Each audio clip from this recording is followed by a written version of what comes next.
Hi good morning friends. Divisional അക്കൗണ്ടിന്റെ free class series സഹകാരിയിൽ നടന്നുകൊണ്ടിരിക്കുകയാണ്. അപ്പോൾ ഇന്ന് തൊട്ട് നമ്മൾ ഇംഗ്ലീഷ് സ്റ്റാർട്ട് ചെയ്യുകയാണ്.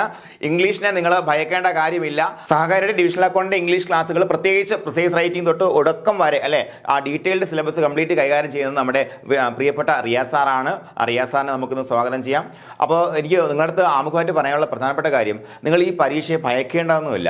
അതായത് നമുക്ക് PSCയുടെ ഒരു മാതൃകയിൽ ഉള്ള ഒരു എന്താണ് പ്രിലിംസ് എക്സാമിനേഷൻ അല്ലേ. PSCയുടെ മാതൃക എന്ന് പറയുമ്പോഴത്തേക്ക് നമ്മൾ ഈ തന്നിരിക്കുന്ന സിലബസ് ബേസ് ചെയ്തുള്ള പ്രിലിംസ് എക്സാമിനേഷൻ, പിന്നെ അതുമായി ബന്ധപ്പെടുത്തിയിട്ടുള്ള ഒരു റിട്ടൺ എക്സാമിനേഷൻ. അപ്പോൾ ഇംഗ്ലീഷിന് 150 മാർക്കാണ് നമുക്ക് റിട്ടൺ എക്സാമിനേഷൻ വരുന്നത്.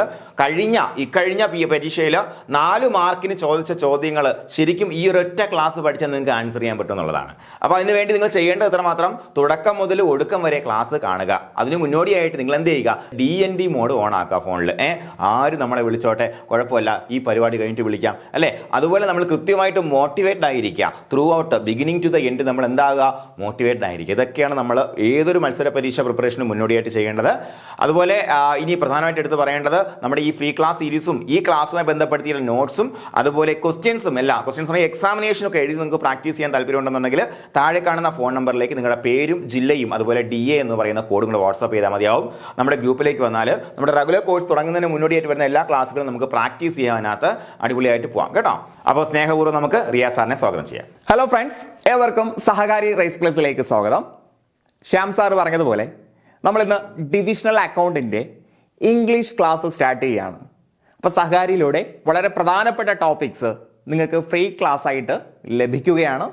ഇതേ ക്വാളിറ്റിയിലും ഇതേ ഡെപ്തിലും തുടർന്നുള്ള ക്ലാസ്സുകൾ നിങ്ങൾക്ക് സഹകാരിയിലൂടെ തന്നെ ലഭ്യമാകുന്നതാണ്. അതിൻ്റെ വിവരങ്ങൾ നിങ്ങൾക്ക് പുറമെ ലഭിക്കും. സോ നമുക്ക് സഹകാരി റൈസ് പ്ലസിലൂടെ ഡിവിഷണൽ അക്കൗണ്ടന്റിന്റെ പഠനം ആരംഭിക്കുന്നതിന് മുന്നേ നമ്മുടെ സിലബസ് ഒന്ന് ഡീറ്റെയിൽ ആയിട്ട് അറിയാം. എന്ത് പഠിക്കാൻ ആരംഭിച്ചാലും സിലബസ് അറിയുക എന്നുള്ളത് പ്രധാനമാണ്. നമ്മൾ കണ്ണടച്ച് പഠിക്കാതെ എന്തൊക്കെ നമുക്ക് പഠിക്കണം, എത്ര മാർക്കിനാണ് പരീക്ഷയിൽ അവ ചോദിക്കുന്നത് എന്ന് കൃത്യമായിട്ട് അറിയണം. അപ്പോൾ ഏതൊക്കെ ഏരിയാസിന് പ്രിഫറൻസ് കൊടുക്കണം, ഏതൊക്കെ ഏരിയാസ് ആദ്യം പഠിക്കണം എന്ന് നമുക്ക് തീരുമാനിക്കാൻ കഴിയും. സോ ഇത് നമ്മുടെ ഡിവിഷണൽ അക്കൗണ്ടന്റിന്റെ ഫുൾ സിലബസ് ആണ്. മെയിൻസിന്റെ ഡീറ്റെയിൽഡ് ആയിട്ടുള്ള സിലബസ് ആണ്. നിങ്ങൾക്കറിയാം, GK, PERCY and general English 150 മാർക്കിനാണ് ചോദിക്കുന്നത്.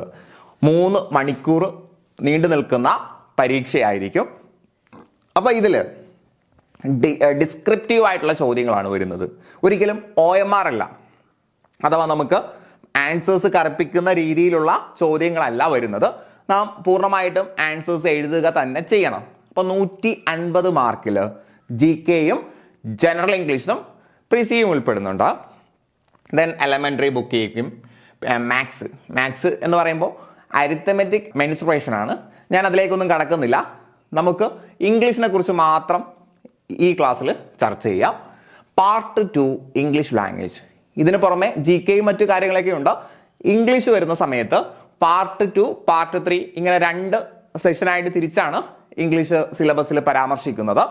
പാർട്ട് 2 ഇംഗ്ലീഷ് ലാംഗ്വേജ് ആണ്, അഥവാ English language grammar. English language എന്നല്ല എക്സാക്ട് പറയേണ്ടത്, ഇംഗ്ലീഷ് ഗ്രാമർ എന്നാണ് പറയേണ്ടത്. ഇംഗ്ലീഷ് ലാംഗ്വേജ് എന്ന് പറഞ്ഞാൽ പ്രശ്നമല്ല, കുറച്ചുകൂടി വൈഡ് ആയിട്ടുള്ള ടേമാണ് ഇംഗ്ലീഷ് ലാംഗ്വേജ്. അപ്പൊ ഇംഗ്ലീഷ് ഗ്രാമറിൽ 60 മാർക്കിനാണ് ചോദ്യങ്ങൾ വരിക. 60 മാർക്കിന് 45 മിനിറ്റ് കൊണ്ട് നിങ്ങൾ അത് അറ്റൻഡ് ചെയ്ത് തീർക്കണം. സമയം കണ്ടൊന്നും പേടിക്കൊന്നും വേണ്ട. ചില ചോദ്യങ്ങൾ നമുക്ക് വളരെ ക്വിക്കായിട്ട് തന്നെ ആൻസർ ചെയ്യാൻ പറ്റുന്ന ചോദ്യങ്ങളാണ്. ചില ചോദ്യങ്ങൾ കുറച്ചൊന്ന് ആലോചിക്കേണ്ടി വരും. അതൊക്കെ നമുക്ക് പഠിച്ച് സെറ്റാക്കാവുന്നതേ ഉള്ളൂ. പേടിയെല്ലാം മാറ്റിവെക്കുക, നമുക്ക് കൃത്യമായിട്ട് അവയെല്ലാം പഠിക്കാം. ദെൻ ഇംഗ്ലീഷ് ലാംഗ്വേജിന്റെ കൃത്യമായിട്ടുള്ള സിലബസ് കൊടുത്തിട്ടുണ്ട്. ഇവിടെ നിങ്ങൾക്ക് നോക്കിയാൽ noun, tense, verb, then other, ഈ രീതിയിൽ 4 സബ് ഡിവിഷൻസ് കൊടുത്തിട്ടുണ്ട്. അപ്പോൾ നിങ്ങൾ നൗൺ എന്താണെന്ന് പഠിക്കണം, ടെൻസ് എന്താണെന്ന് പഠിക്കണം, വേർബ് എന്താണ് പഠിക്കണം, ദെൻ അതല്ലാത്ത ഗ്രാമർ പോർഷൻസ്. ഇതിൽ മാത്രം ഒതുങ്ങുന്നതല്ല ഇംഗ്ലീഷ് ഗ്രാമർ. അപ്പോൾ അതല്ലാത്ത കുറച്ച് കാര്യങ്ങൾ കൂടി പഠിക്കേണ്ടതുണ്ട്. അപ്പൊ അതെല്ലാം എത്ര മാർക്കിനാണ് ചോദിക്കുന്നത് എന്നതടക്കം കൃത്യമായിട്ട് ഇവിടെ രേഖപ്പെടുത്തിയിട്ടുണ്ട്. അപ്പൊ ഇതിൽ ആദ്യത്തെ സബ് ഡിവിഷനിൽ നൗൺ നമുക്ക് നോക്കാം. നൗണിൽ ഏതൊക്കെ നമ്മൾ എടുത്ത് പഠിക്കണം? പാർട്സ് ഓഫ് സ്പീച്ചിൽ ഒന്നാമത്തതാണ് നൗൺ അല്ലെ. ഇംഗ്ലീഷിൽ ഏറ്റവും കൂടുതൽ ഉപയോഗിക്കുന്നത് നൗൺസ് ആണ്. അപ്പൊ നൗൺസിൽ നമ്മൾ എടുത്തു പഠിക്കേണ്ടത് സിംഗുലർ, പ്ലൂറൽ നൗൺസ്. 4 മാർക്കിന്റെ ചോദ്യം ആ ഒരു ഏരിയയിൽ നിന്നുണ്ടാകും. 4 മാർക്കിനാണ് ചോദ്യങ്ങൾ ഉണ്ടാവുക. വളരെ സിമ്പിൾ ആയിട്ടുള്ള ഒരു ഏരിയ ആണ്. നമ്മൾ ചെറിയ കുട്ടികൾക്ക് പറഞ്ഞു കൊടുക്കുന്ന ഒരു ഏരിയ ആണ്. വളരെ ശ്രദ്ധയോടുകൂടി പഠിച്ചാൽ നിങ്ങൾക്ക് ഒരു 4 മാർക്ക് ഉറപ്പാണ്. Then count and uncount nouns. Countable uncountable എന്ന് പഠിക്കാറില്ലേ, അത് തന്നെയാണ് സാധനം. Count and count nouns. Then abstract nouns. Concrete നൗൺസും ഉണ്ട്, അബ്സ്ട്രാക്ട് നൗൺസും ഉണ്ട് അല്ലെ. അപ്പൊ അതിലെ അബ്സ്ട്രാക്ട് നൗൺസ് അത് 2 മാർക്കിനാണ് ചോദിക്കുന്നത്. സത്യത്തിൽ ഇത് നൗൺ എന്നൊരു ഹെഡിങ് കൊടുത്താൽ ഇതെല്ലാം അതിന്റെ കീഴിൽ വരുന്നതാണ്. പക്ഷെ കുറച്ചുകൂടി എക്സാക്റ്റ് ആയിട്ട് നമ്മൾ എടുത്തു പഠിക്കുന്നതിന് വേണ്ടിയാണ് ഇത്തരം സിലബസിൽ ക്ലിയർ ആയിട്ട് കൊടുത്തിട്ടുള്ളത്. Then possessive pronouns. 2 മാർക്കിനാണ് പൊസസീവ് പ്രൊനൗൺസിന് ചോദിക്കുക. പ്രൊനൗണിൽ ഉൾപ്പെടുന്ന ഒരു ചെറിയ വിഭാഗമാണ് പൊസസീവ് പ്രൊനൗൺ എന്ന് പറയുന്നത് അല്ലെ. പ്രൊനൗൺ ഒരുപാട് തരത്തിൽ പ്രൊനൗൺ ഉണ്ട്. അത് വളരെ ഡീറ്റെയിൽ ആയിട്ട് ഇൻഡെപ്ത് ആയിട്ട് തന്നെ നമ്മൾ ഇന്നത്തെ ക്ലാസ്സിൽ പഠിക്കാൻ പോവാണ്. പൊസസീവ് പ്രൊനൗൺസിൽ നിന്നും 2 ചോദ്യങ്ങൾ കഴിഞ്ഞ വർഷം ചോദിച്ചിട്ടുണ്ട്. ആ ചോദ്യം നിങ്ങളുടെ മുന്നിൽ ഞാൻ വെക്കും. അതിന്റെ ഉത്തരം നിങ്ങൾ കണ്ടെത്താൻ പറ്റുന്ന രീതിയിൽ പ്രാപ്തരാവുകയും ചെയ്യും. Then spelling mistakes. മിസ്പെൽറ്റ് എന്ന് പറയും. മിസ്പെൽറ്റ് സ്പെല്ലിങ്സ്, പല പദങ്ങളുടെയും പല വാക്കുകളുടെയും സ്പെല്ലിങ് നിരന്തരം നമ്മൾ തെറ്റിക്കാറുണ്ട് അല്ലെ. നിരന്തരം തെറ്റിക്കാറുണ്ട്. കറക്റ്റ് അത് തന്നെ ഹാൻഡ് പിക്ക് ചെയ്ത് PSC ചോദിക്കാറുമുണ്ട്. അത്തരം മിസ്പെൽറ്റ് 5 മാർക്കിന് ചോദിക്കും. 5 മാർക്കിന് ചോദിക്കും. അപ്പൊ അത് നമ്മൾ പഠിക്കണം. ദെൻ രണ്ടാമത്തെ സബ് ഡിവിഷൻ ടെൻസ് ആണ്. ടെൻസ് ആകെ 12 ടെൻസ് ഉണ്ട് അല്ലെ. 12 ടെൻസ് ഉണ്ട്. ആ 12 ടെൻസും നമ്മൾ പഠിച്ചിരിക്കണം. 12 ടെൻസ് നമ്മൾ പഠിച്ചിരിക്കണം, ഉറപ്പാണ്. ഇവിടെ എടുത്തു പറഞ്ഞിരിക്കുന്നത് simple present, present perfect, simple past, past perfect. അഥവാ പ്രസന്റ് പാസ്റ്റ് ടെൻസുകളിലെ സിമ്പിളും പെർഫെക്റ്റ് മാത്രമാണ് ഇവിടെ എടുത്തു പറഞ്ഞിട്ടുള്ളത്. പക്ഷെ നമ്മുടെ പഠനം അവിടെ മാത്രം ഒതുക്കരുത്. അതിൽ കൂടുതൽ ശ്രദ്ധ കൊടുക്കണം. ബാക്കി കൂടി പഠിച്ചു വെച്ചേക്കണം. കാരണം ഗ്രാമർ പഠിക്കുന്ന സമയത്ത് ഒരാൾ ബേസിക് ആയിട്ട് പഠിച്ചിരിക്കേണ്ട സാധനങ്ങളാണ് അതെല്ലാം. അവിടെ നിന്ന് ചോദ്യങ്ങൾ വന്നാൽ ഇത് സിലബസിൽ ഇല്ലല്ലോ എന്ന് നമുക്ക് ചോദിക്കാൻ കഴിയില്ല. അപ്പൊ ഇവയ്ക്ക് പ്രിഫറൻസ് കൊടുക്കുക. ആദ്യം ഇത് നന്നായിട്ട് പഠിക്കുക, ഒപ്പം മറ്റത് കൂടി പഠിച്ചു വെക്കുക. Then irregular verbs. വേർബ്സ് റെഗുലറും ഇറഗുലറും ഉണ്ട് അല്ലെ. അപ്പൊ അതെന്താണെന്ന് പഠിക്കണം. ചില ആളുകൾ അത് ചിലപ്പോൾ കേട്ടിട്ട് തന്നെ ഉണ്ടാവില്ല. അത് നിങ്ങളുടെ കുറ്റമല്ല, അതങ്ങനെയാണ് അല്ലെ. ഡിഗ്രി കഴിഞ്ഞാലും ഒരാൾക്ക് റെഗുലർ ഇറഗുലർ വേർബ്സ് അറിഞ്ഞിരിക്കണമെന്ന് ഒരു നിർബന്ധവും ഇല്ല. പക്ഷെ നമ്മൾ ഈ ഒരു എക്സാമിന് വേണ്ടി അത് കൃത്യമായിട്ടും പഠിച്ചിരിക്കണം. അത് നിങ്ങൾ പഠിക്കും, നിങ്ങളെ സെറ്റ് ആക്കും നമ്മൾ. ദെൻ പിന്നീട് വേർബ്സ്. അടുത്തതായിട്ട് വേർബ്സ് ആണ്. സത്യത്തിൽ ഇറഗുലർ വേർബ്സ് നമുക്ക് വേർബിന്റെ കൂട്ടത്തിൽ പറയാമായിരുന്നു, പ്രശ്നമല്ല. അവരെങ്ങനെ കൊടുത്താലും നമ്മൾ കാര്യങ്ങൾ പഠിച്ചിരിക്കും. Phrasal verbs. സ്ഥിരം പരീക്ഷകളിൽ കോമ്പറ്റേറ്റീവ് എക്സാമിൽ സ്ഥിരം ചോദിക്കുന്ന സാധനമാണ് ഫ്രൈസൽ വേർബ്. 2 മാർക്കിനാണ് ഫ്രൈസൽ വേർബിൽ വരുന്നത് അല്ലെ. ഇവിടെ നോക്കൂ, simple present, present perfect, simple past, past perfect. ഇവിടെ എല്ലാം 2 മാർക്ക് എന്ന സബ് ഡിവിഷൻസ് നമുക്ക് കാണാം. ദെൻ പാസ്റ്റ് പെർഫെക്റ്റിൽ വരുമ്പോൾ 4 മാർക്കിനാണ് ചോദ്യങ്ങൾ വരുന്നത്. 4 മാർക്കിന്. ഇറഗുലർ വേർബ്സ് 4 മാർക്കിന്. അപ്പൊ ഏറ്റവും കൂടുതൽ മാർക്ക് വരുന്ന ഏരിയാസ് നിങ്ങളൊന്ന് ശ്രദ്ധിക്കുക. സ്പെല്ലിംഗ് 5 മാർക്കാണ്. പാസ്റ്റ് പെർഫെക്റ്റ് 4 മാർക്കിനാണ്. ഇറഗുലർ വേർബ്സ് 4 മാർക്കിനാണ്. Then auxiliary, modal auxiliary verbs. വേർബ്സിന്റെ കാറ്റഗറിയിൽ തന്നെയാണ് നമ്മൾ ഫ്രൈസൽ വേർബിനെയും ഓക്സിലറി വേർബിലെയും മോഡൽ ഓക്സിലറീസിനെയും ഉൾപ്പെടുത്തുന്നത്. സോ ഓക്സിലറിയും മോഡൽ ഓക്സിലറിയും 4 മാർക്കിനാണ്. കൃത്യമായിട്ട് ചോദിക്കാറുണ്ട്, വളരെ ഇമ്പോർട്ടന്റ് ആണ്. പ്രത്യേകിച്ച് മോഡൽ ഓക്സിലറീസ് വളരെ ഇമ്പോർട്ടന്റ് ആണ്, പഠിച്ചു വെക്കണം. ദെൻ ആഡ്വേർബ്സ് 2 മാർക്കിന്. Then active voice and passive voice 5 mark. Reported speech 5 mark. ഏറ്റവും കൂടുതൽ പ്രാധാന്യമുള്ള 2 ടോപ്പിക്കുകളാണ്. എല്ലാ പരീക്ഷകളിലും പ്രാധാന്യമുള്ളതാണ്. ഇവിടെയും അത് തന്നെയാണ് ഏറ്റവും കൂടുതൽ പ്രാധാന്യമുള്ളത്. ഓപ്ഷനിൽ നിന്നും ശരി ഉത്തരം തിരഞ്ഞെടുക്കാൻ അറിഞ്ഞാൽ പോരാ. ഒരു സെന്റൻസ് നമ്മുടെ കയ്യിൽ കിട്ടിയാൽ കൃത്യമായിട്ട് അത് ചേഞ്ച് ചെയ്യാൻ അറിഞ്ഞിരിക്കണം. എന്നാലേ നിങ്ങൾക്ക് ആ ഒരു മാർക്ക് കിട്ടുകയുള്ളൂ. ദെൻ ഇവകൾ കൂടാതെ പ്രൊനൗൺ 2 മാർക്കിന്. ഇപ്പൊ പൊസസീവ് പ്രൊനൗൺസിന് 2 മാർക്ക്. പ്രൊനൗൺസ് എന്ന ടോപ്പിക് മൊത്തം. അപ്പൊ പ്രൊനൗണിൽ ഏത് ഏരിയയിൽ നിന്നും ചോദ്യങ്ങൾ വരാം. പൊസസീവ് പ്രൊനൗൺസിൽ നിന്ന് എന്തായാലും 2 മാർക്കിന് ചോദ്യം ഉണ്ടാവും. അതല്ലാതെ objective, subjective pronoun, reflexive pronoun, അങ്ങനെ പല ഏരിയാസും ഉണ്ട്. അത് നമ്മളിന്ന് പഠിക്കാൻ പോവാണ്. അതിൽ നിന്നും 2 മാർക്കിന് ചോദ്യം വരും. ദെൻ അഡ്ജക്റ്റീവ്സിൽ നിന്നും 2 മാർക്കിന് ചോദ്യങ്ങൾ വരും. പ്രിപ്പോസിഷൻസിൽ നിന്നും 2 മാർക്കിന് ചോദ്യം ഉണ്ടാകും. Then idioms and phrases, vocabulary ആണ്. അപ്പൊ വൊക്കാബുലറി എന്ന ഏരിയയിൽ നിന്ന് വന്നിട്ടുള്ളത് ഇഡിയംസ് ആൻഡ് ഫ്രേസസും സിംഗുലർ പ്ലൂറൽ നൗൺസും ആണ് അല്ലെ. സിംഗുലർ പ്ലൂറൽ നൗൺസ് നമുക്ക് വേണമെങ്കിൽ എവിടെ കൊടുക്കാം? പാർട്സ് ഓഫ് സ്പീച്ച്, ഗ്രാമർ എന്ന ഭാഗത്തിൽ നമുക്ക് വേണമെങ്കിൽ പറയാം. സ്പെല്ലിംഗ് വൊക്കാബുലറിയിൽ നിന്ന് വന്നിട്ടുള്ളതാണ്. അപ്പൊ ഇഡിയംസ് ആൻഡ് ഫ്രേസസ് 2 മാർക്കിനാണ്. ചിലപ്പോൾ അത് 4 മാർക്കിനും ചോദിച്ചിട്ടുണ്ട്. ഈ ഒരു മാർക്ക് ഡിസ്ട്രിബ്യൂഷൻ എന്ന് പറയുന്നത് അങ്ങോട്ടോ ഇങ്ങോട്ടോ ആകാം കേട്ടോ. ഇവിടെ 2, 4 എന്നൊക്കെ പറയുമ്പോൾ ചിലപ്പോൾ അതിനേക്കാൾ കൂടുതൽ ചോദ്യങ്ങൾ വരാം, ചിലപ്പോൾ അതിനേക്കാൾ 1-2 മാർക്കിന് കുറഞ്ഞു വരാം. പക്ഷെ ആ ഒരു ഏരിയയിൽ നിന്നും ചോദ്യം ഉണ്ടായിരിക്കും എന്നുള്ളതാണ്. ദെൻ ജംബിൾഡ് സെന്റൻസ് അഥവാ സെന്റൻസിന്റെ ഓർഡർ അങ്ങോട്ടും ഇങ്ങോട്ടും മാറ്റിത്തരും. അപ്പൊ അത് കൃത്യമായിട്ടും അടുക്കി വെക്കുക. അതാണ് ജംബിൾഡ് സെന്റൻസ് കൊണ്ടുള്ള ഉദ്ദേശം. അത് നമ്മൾ ക്ലിയർ ആക്കും. ഒട്ടുമിക്ക കോമ്പറ്റേറ്റീവ് എക്സാമുകൾക്കും ചോദിക്കാറുള്ള ചില സെന്റൻസ് ഉണ്ട്. ഈ സെന്റൻസ് ഒന്നും അവർ മേക്ക് ചെയ്യുന്നതായിരിക്കില്ല. SCERTയിൽ നിന്നോ NCERTയിൽ നിന്നോ കട്ട് ചെയ്തെടുക്കുന്ന, അല്ലെങ്കിൽ പ്രശസ്തമായിട്ടുള്ള ഏതെങ്കിലും ഷോർട്ട് സ്റ്റോറീസ് എന്നൊക്കെ കട്ട് ചെയ്തെടുക്കുന്ന സെന്റൻസുകളായിരിക്കും. സോ നമ്മൾ അത് ഹാൻഡ് പിക്ക് ചെയ്ത് നിങ്ങളെ കൊണ്ട് അത് പ്രാക്ടീസ് ചെയ്യിപ്പിക്കും. സോ അത്തരം സെന്റൻസുകളെ നിങ്ങളുടെ മുന്നിൽ കൊണ്ടുവന്ന് പ്രാക്ടീസ് ചെയ്യിപ്പിക്കുന്ന സമയത്ത് നിങ്ങൾക്കത് കൃത്യമായിട്ട് മനസ്സിലാവും. ദെൻ പാർട്ട് 3യിലേക്ക് നമുക്ക് വരാം. അപ്പൊ ഇവിടെ നിങ്ങൾ നോക്കിയേ, ടോട്ടൽ 60 മാർക്കാണ്. 60 മാർക്ക്. ഇവിടെ ഓരോന്നും കാൽക്കുലേറ്റ് ചെയ്ത് മാർക്ക് കൊടുത്തിട്ടുണ്ട്. ഈ ആദ്യം കാണുന്ന സബ് ഡിവിഷൻസ് എല്ലാം ചേർന്ന് 10, 10, 8, 13, 19, ടോട്ടൽ 60 മാർക്ക് ഇവിടെ ഇംഗ്ലീഷിൽ വന്നിട്ടുണ്ട്. ദെൻ അടുത്തത് ഒരു 30 മാർക്ക് വരുന്നത് പ്രിസി റൈറ്റിംഗിലാണ്. പ്രിസി റൈറ്റിംഗ് എന്ന് പറഞ്ഞാൽ ഒരു പാരഗ്രാഫ് തരുന്നു, 1, 2, 3 പാരഗ്രാഫ് തരുന്നു. അതിനെ നമ്മൾ എന്ത് ചെയ്യുന്നു? ചുരുക്കുന്ന സമയത്ത്, ചുരുക്കുക എന്ന് പറഞ്ഞാൽ സെന്റൻസുകൾ കട്ട് ചെയ്ത് മാറ്റുക എന്നല്ല, അതിന്റെ മീനിങ്ങിൽ ഒരു കുറവും വരുത്താത്ത രീതിയിൽ ചുരുക്കുക. അതാണ് പ്രിസി റൈറ്റിംഗ് എന്നതുകൊണ്ടുള്ള ഉദ്ദേശം. അതെങ്ങനെയാണ് ചെയ്യേണ്ടതെന്ന് കൃത്യമായിട്ട് നമ്മൾ നിങ്ങൾക്ക് പറഞ്ഞു തരും, നിങ്ങളെ കൊണ്ട് പ്രാക്ടീസ് ചെയ്യിപ്പിക്കും. So give a community summary of the report given in 100 words. അപ്പൊ നമുക്കൊരു റിപ്പോർട്ട് തരും, അതിനെ ചുരുക്കി 100 വാക്കുകളിലായിട്ട് ഒതുക്കണം. 20 മിനിറ്റ് ആണ് സമയം നിങ്ങൾക്ക് കിട്ടുന്നത്. 20 മാർക്ക് അതിൽ നിങ്ങൾക്ക് സ്കോർ ചെയ്യാൻ കഴിയുന്നതാണ്. ഓക്കെ അല്ലേ? Then 1 page of a company annual report that contains fact and figures that can be presented as a table. അപ്പോൾ അവിടെ നമുക്ക് മിക്കവാറും തരാൻ സാധ്യതയുള്ളത് ഒരു കമ്പനിയുടെ ആനുവൽ റിപ്പോർട്ടുമായിട്ട് ബന്ധപ്പെട്ട 1-2 പാരഗ്രാഫുകളാണ്. 300 വേർഡ്സ് ഉള്ള ഒരു റിപ്പോർട്ടാണ്. ആ റിപ്പോർട്ടിനൊപ്പം എന്തോ ഉണ്ടാകും? ഒരു ടേബിളും ഉണ്ടാകും. ആ ടേബിളിൽ കുറച്ച് വിവരങ്ങളും ഉണ്ടാകും. അപ്പൊ 2010 ഇന്ന കാര്യങ്ങൾ നടന്നു, 2011 ഇത്ര നടന്നു, 2012 ഇത്ര മാറ്റങ്ങൾ ഉണ്ടായി. അപ്പൊ ഇവയെല്ലാം കൃത്യമായും അനലൈസ് ചെയ്ത് 300 വേർഡ്സിൽ പറഞ്ഞ കാര്യം 100 വേർഡ്സിൽ നമ്മൾ ചുരുക്കി എഴുതണം. ഒന്നും മിസ്സായി പോകാനും പാടില്ല, അഥവാ പ്രധാനപ്പെട്ട കാര്യങ്ങൾ മിസ്സായി പോകാനും പാടില്ല. അത് 20 മാർക്കിന്റെ ചോദ്യമാണ്. ദെൻ പാർട്ട് 3യിലെ സെക്ഷൻ ബിയിൽ വരുന്നത്, അവിടെ ആകെ 2 ചോദ്യങ്ങളെ വരൂ. ഒന്ന് പ്രിസി റൈറ്റിംഗ് ആണ്. രണ്ടാമത്തെ ചോദ്യം say whether the following statements are true or false. നമ്മൾ ചെറിയ ക്ലാസ്സുകളിലൊക്കെ ചെയ്തിട്ടുണ്ട്. പ്രസ്താവന തന്നിട്ട് ശരിയാണോ തെറ്റാണോ, ട്രൂ ഓർ ഫാൾസ് എന്ന രീതിയിൽ ചോദ്യങ്ങൾ വരാറുണ്ട്.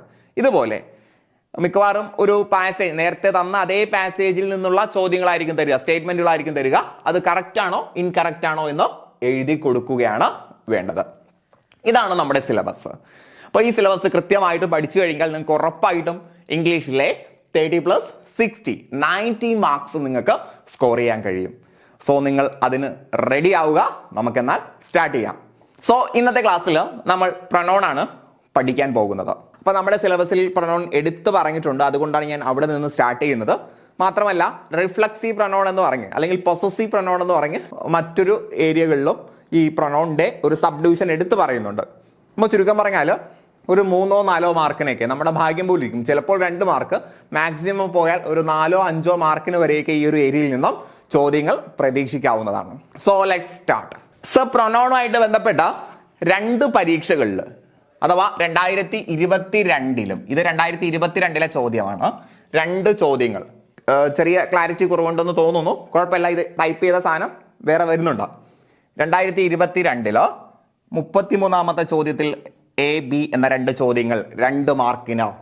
41ാമത്തെ ചോദ്യത്തിൽ വീണ്ടും പൊസസീവ് പ്രൊനൗൺസ്. നമ്മൾ സിലബസിൽ പറയുന്നുണ്ട്, പ്രൊനൗൺ എന്നും പറയുന്നുണ്ട്, പൊസസീവ് പ്രൊനൗൺസ് എന്നും പറയുന്നുണ്ട്. രണ്ടും 2 മാർക്കുകൾക്ക് വീതം എന്ന ചോദ്യമാണ് ഉണ്ടാവുക എന്നും പറഞ്ഞു. അത് കൃത്യമായിട്ടും അത് പാലിച്ചുകൊണ്ട് 4 മാർക്കിനുള്ള ചോദ്യങ്ങൾ ചോദിച്ചിട്ടുണ്ട്. സോ ഇന്നത്തെ ഈ ഒരു ക്ലാസ് കഴിയുമ്പോഴത്തേക്കും നിങ്ങൾക്ക് ഈ ഒരു 4 മാർക്ക് ഉറപ്പിക്കാൻ കഴിയും. നിങ്ങൾ റെഡിയല്ലേ? അപ്പൊ നിങ്ങൾ ഫുൾ അറ്റൻഷനും കൊടുത്ത് ക്ലാസ് ശ്രദ്ധിക്കുക. അവസാനം ഈ ഒരു 4 മാർക്ക് നിങ്ങളുടെ കയ്യിൽ ഭദ്രമായിരിക്കും. എന്തായാലും നമുക്ക് സ്റ്റാർട്ട് ചെയ്യാം. 2022 ചോദിച്ചിട്ടുള്ള ചോദ്യമാണ് കറക്റ്റ് ദ പൊസസീവ് പ്രൊനൗൺ. ചോദ്യം ഇങ്ങനെയാണ് വരുന്നത്. ഓപ്ഷൻസ് ഉണ്ടാവില്ല. അപ്പൊ അതുകൊണ്ട് കൃത്യമായിട്ടും അറിയാമെങ്കിൽ മാത്രമേ നമുക്ക് ഉത്തരം ചെയ്യാൻ കഴിയുകയുള്ളൂ. So correct the possessive pronoun എന്നാണ് ചോദ്യം. ദിസ് കാർ ഈസ് മീ, ഇങ്ങനെ ഒരു സ്റ്റേറ്റ്മെന്റ് തന്നിട്ടുണ്ട്. അപ്പോൾ ഇവിടെ ഏതാണ് പൊസസീവ് പ്രൊനൗണിന്റെ ഭാഗത്തുള്ളത്, അത് എങ്ങനെ കറക്റ്റ് ചെയ്യണം എന്ന് നമുക്ക് മനസ്സിലാകണം. ഞാനിവിടെ ആൻസർ മാത്രം പറയാം, ഒരുപാട് വിശദീകരിക്കുന്നില്ല. വിശദീകരണത്തിലേക്ക് നമുക്ക് അങ്ങോട്ട് പോകുന്തോറും പറയാം കേട്ടോ. ദിസ് കാർ ഈസ് മൈ എന്ന് പറയുമ്പോൾ അവിടുത്തെ മൈ എന്നത് എന്റേതാണ് എന്ന അർത്ഥത്തിന് ഉപയോഗിക്കുന്നതാണ് എങ്കിൽ മൈ എന്നല്ല വരേണ്ടത്, മൈൻ എന്നാണ് വരേണ്ടത്. MINE, മൈൻ എന്നാണ് വരേണ്ടത്. മനസ്സിലായോ? കാരണം മൈ എന്ന് പറഞ്ഞു കഴിഞ്ഞാൽ അർത്ഥം പൂർത്തിയാകില്ല. മൈക്ക് ശേഷം എന്തെങ്കിലും കൊടുക്കണം. നമ്മൾ പറയില്ലേ മൈ നെയിം ഈസ്. മൈ എന്നതിന്റെ അർത്ഥവും എൻ്റെ എന്നാണ്, മൈൻ എന്നതിന്റെ അർത്ഥവും എന്റേത് എന്നാണ്. രണ്ടും തമ്മിലുള്ള വ്യത്യാസം, മൈ ഉപയോഗിച്ച് കഴിഞ്ഞാൽ ശേഷം ഒരു നൗൺ കൂടി വെച്ച് കഴിഞ്ഞാൽ അത് പൂർത്തിയാവുകയുള്ളൂ. My book, my pen, my paper, my bike, my school, my car, my friend, ഇങ്ങനെ. എന്നാൽ മൈൻ എന്ന് പറഞ്ഞാൽ എന്റേത് എന്ന മീനിങ് ആണ്. അവിടെ പിന്നെ ശേഷമൊന്നും ചേർക്കേണ്ടതില്ല. ചിലപ്പോൾ അതിന്റെ വിശദീകരണം മുന്നിൽ പറഞ്ഞിട്ടുണ്ടാകാം, അല്ലെങ്കിൽ കേൾക്കുന്ന ആൾക്ക് മൈൻ എന്ന് പറയുമ്പോൾ തന്നെ മനസ്സിലാക്കും. അപ്പൊ ഹൂസ് പെൻ ഈസ് ദിസ്, ഇതാരുടെ പേനയാണ് എന്നൊരാൾ ചോദിച്ചാൽ മൈൻ എന്ന് പറയാം, എന്റേതാണ് ആ പേന എന്ന് മനസ്സിലാവും. മൈ എന്ന് മാത്രം പറയാൻ പാടില്ല, മൈ പെൻ എന്ന് പറയണം. അപ്പൊ മൈ എന്നുള്ള പദത്തിന് ശേഷം ഒരു നൗൺ കൊടുക്കൽ നിർബന്ധമാണ്. ഓക്കെ അല്ലേ? ഇനി രണ്ടാമത് അതേ പരീക്ഷയിൽ തന്നെ ചോദിച്ച ചോദ്യമാണ്. അപ്പൊ പൊസസീവ് പ്രൊനൗൺ ആയിട്ട് ബന്ധപ്പെട്ട 2 ചോദ്യങ്ങൾ 2022 ചോദിച്ചിട്ടുണ്ട്. The tiger so it images in the mirror. Tiger എന്ത് ചെയ്തു? അതിന്റെ ഇമേജ്, പ്രതിബിംബത്തെ കണ്ണാടിയിൽ കണ്ടു. അപ്പോൾ അവിടെ അതിന്റെ അല്ലെ, അതിന്റെ എന്ന അർത്ഥത്തിൽ വരണം അല്ലെ, അതിൻ്റെത്. സോ ആ അർത്ഥത്തിൽ നമ്മൾ ഉപയോഗിക്കുക ഇറ്റ്സ് ആണ് കേട്ടോ. അതിൻ്റെതായിട്ടുള്ള ഇമേജ്, ഇറ്റ്സ് ഇമേജസ് എന്നാണ്. It's images. ഓക്കെ അല്ലേ? ഇറ്റ്സ് ഇമേജസ് എന്നുള്ളതാണ് കൃത്യമായിട്ടും വരുന്നത്. സാധാരണഗതിയിൽ നമ്മൾ ഇറ്റിന് അങ്ങനെ പൊസസീവ് പ്രൊനൗൺ അങ്ങനെ യൂസ് ചെയ്യാറില്ല. അത് വേറൊരു കാര്യം കേട്ടോ. ഇറ്റിന് അങ്ങനെ അധികം പൊസസീവ് പ്രൊനൗൺ യൂസ് ചെയ്യാറില്ല. എന്തായാലും അവിടെ ഇറ്റ്സ് ഇമേജസ് എന്നാണ് വരേണ്ടത്. ക്ലിയർ ആയോ? സോ നമുക്ക് നമ്മുടെ ഏരിയയിലേക്ക് കിടക്കാം. പാർട്സ് ഓഫ് സ്പീച്ചിലാണ് നമ്മൾ പ്രൊനൗൺ പഠിക്കേണ്ടത് കേട്ടോ. ഇംഗ്ലീഷിലെ പ്രധാനപ്പെട്ട 8 പാർട്സ് ഓഫ് സ്പീച്ച്. ചില ആളുകൾ 9 എന്നും പറയാറുണ്ട്. നമുക്ക് ആ ഒരു തർക്കത്തിലേക്കൊന്നും പോകണ്ട. 8 പാർട്സ് ഓഫ് സ്പീച്ച് ആണുള്ളത്. 8 പാർട്സ് ഓഫ് സ്പീച്ചിൽ രണ്ടാമതായിട്ട് നമ്മൾ പഠിക്കുന്നത് പ്രൊനൗൺ ആണ്. ആദ്യം നമ്മൾ പഠിക്കുക നൗൺ ആണ്. നൗൺ കഴിഞ്ഞാൽ അടുത്ത സ്ഥാനം പ്രൊനൗണിനാണ്. എന്താണ് എന്ന് ചോദിച്ചാൽ ഇംഗ്ലീഷിൽ ഏറ്റവും കൂടുതൽ യൂസ് ചെയ്യുന്നത് നൗൺ ആണ്. പ്രൊനൗൺ യൂസ് ചെയ്യുന്നത് നൗണിന് പകരമായിട്ടാണ് പ്രൊനൗൺ യൂസ് ചെയ്യുന്നത്. പ്രത്യേകിച്ച് ഒരു വ്യക്തിയുടെ അല്ലെങ്കിൽ ഒരു വസ്തുവിന്റെ പേര് എടുത്ത് പറയുന്നത് ഒഴിവാക്കുന്നതിന് വേണ്ടി, അഥവാ അവയ്ക്ക് പകരമായി നമ്മൾ പ്രൊനൗൺ യൂസ് ചെയ്യുന്നു. ഇപ്പൊ രവി നല്ല മിടുക്കനായിട്ടുള്ള കുട്ടിയാണ്. പിന്നെ നമ്മൾ രവി പറയുന്നത് പോലെ എല്ലാം അനുസരിക്കും. രവി പഠനത്തിൽ സമർത്ഥനാണ്. ഇങ്ങനെ എല്ലായിടത്തും രവി എന്നെടുത്ത് പറയേണ്ട ആവശ്യമില്ല. ആദ്യം ഒരു തവണ രവി മിടുക്കനായിട്ടുള്ള കുട്ടിയാണ്, അവൻ പറയുന്നത് അനുസരിക്കും, അവൻ നന്നായിട്ട് പഠിക്കും, പിന്നെ അവൻ എന്ന് പറഞ്ഞാൽ മതി അല്ലെ, പേര് ഒഴിവാക്കി അവൻ എന്ന് പറഞ്ഞാൽ മതി. അപ്പോൾ രവി എന്ന പേരിന് പകരമായി, രവി എന്ന നൗണിന് പകരമായി നമ്മൾ യൂസ് ചെയ്യുന്നതാണ് അവൻ, അഥവാ ഇംഗ്ലീഷിൽ ഹി. അതിനെ നമ്മൾ പ്രൊനൗൺ എന്ന് പറയുന്നു. So a pronoun is a word that stands in for a noun. ഒരു നൗണിന് പകരമായിട്ട് അല്ലെങ്കിൽ ഒരു നൗണിന്റെ സ്ഥാനത്ത് നിൽക്കുന്നതാണ് പ്രൊനൗൺ എന്ന് പറയുന്നത്. Often to avoid the need to repeat the same noun over and over. വീണ്ടും അതേ പദങ്ങൾ തന്നെ റിപ്പീറ്റ് ചെയ്ത് പറയുന്നത് ഒഴിവാക്കുന്നതിന് വേണ്ടി നാം ഉപയോഗിക്കുന്നതാണ് പ്രൊനൗൺ. അപ്പൊ അതൊരു പുരുഷനാണെങ്കിൽ നമ്മൾ അവൻ, ഹി എന്ന് പറയും. സ്ത്രീ ആണെങ്കിൽ ഷീ, അവൾ എന്നൊക്കെ പറയും. ജീവനില്ലാത്തതാണെങ്കിൽ ഇറ്റ്, അത് എന്ന് പറയും. ഒരുപാട് പേരുണ്ടെങ്കിൽ അവർ, ദേ എന്ന് പറയും. സോ പ്രൊനൗൺ എന്താണെന്ന് മനസ്സിലായല്ലോ. ഒരു നൗണിന് പകരം യൂസ് ചെയ്യുന്നതാണ് പ്രൊനൗൺ എന്ന് മനസ്സിലാക്കുക. ഇനി പ്രൊനൗൺ പല തരത്തിലുണ്ട്. നിങ്ങൾ ഒരു പക്ഷേ പഠിച്ചു വെക്കുക he she it I you they. ഇതായിരിക്കും നിങ്ങൾക്ക് അറിയുന്ന, നിങ്ങൾ പ്രൊനൗൺ ആയിട്ട് എടുത്ത് പഠിച്ചു വെക്കുന്ന സാധനങ്ങൾ. ചിലപ്പോൾ അതിൻ്റെ ഒബ്ജക്റ്റ് ഫോം ആയിട്ടുള്ള മീ യു ഹിം ഒക്കെ അറിയുമായിരിക്കും. അതിൽ മാത്രം ഒതുങ്ങുന്നതല്ല പ്രൊനൗൺ. പഠിക്കുക, ഡീറ്റെയിൽ ആയിട്ട് പഠിക്കുക. പ്രൊനൗൺ പല തരത്തിലുണ്ട്. അതിലൊന്ന് പേഴ്സണൽ പ്രൊനൗൺ.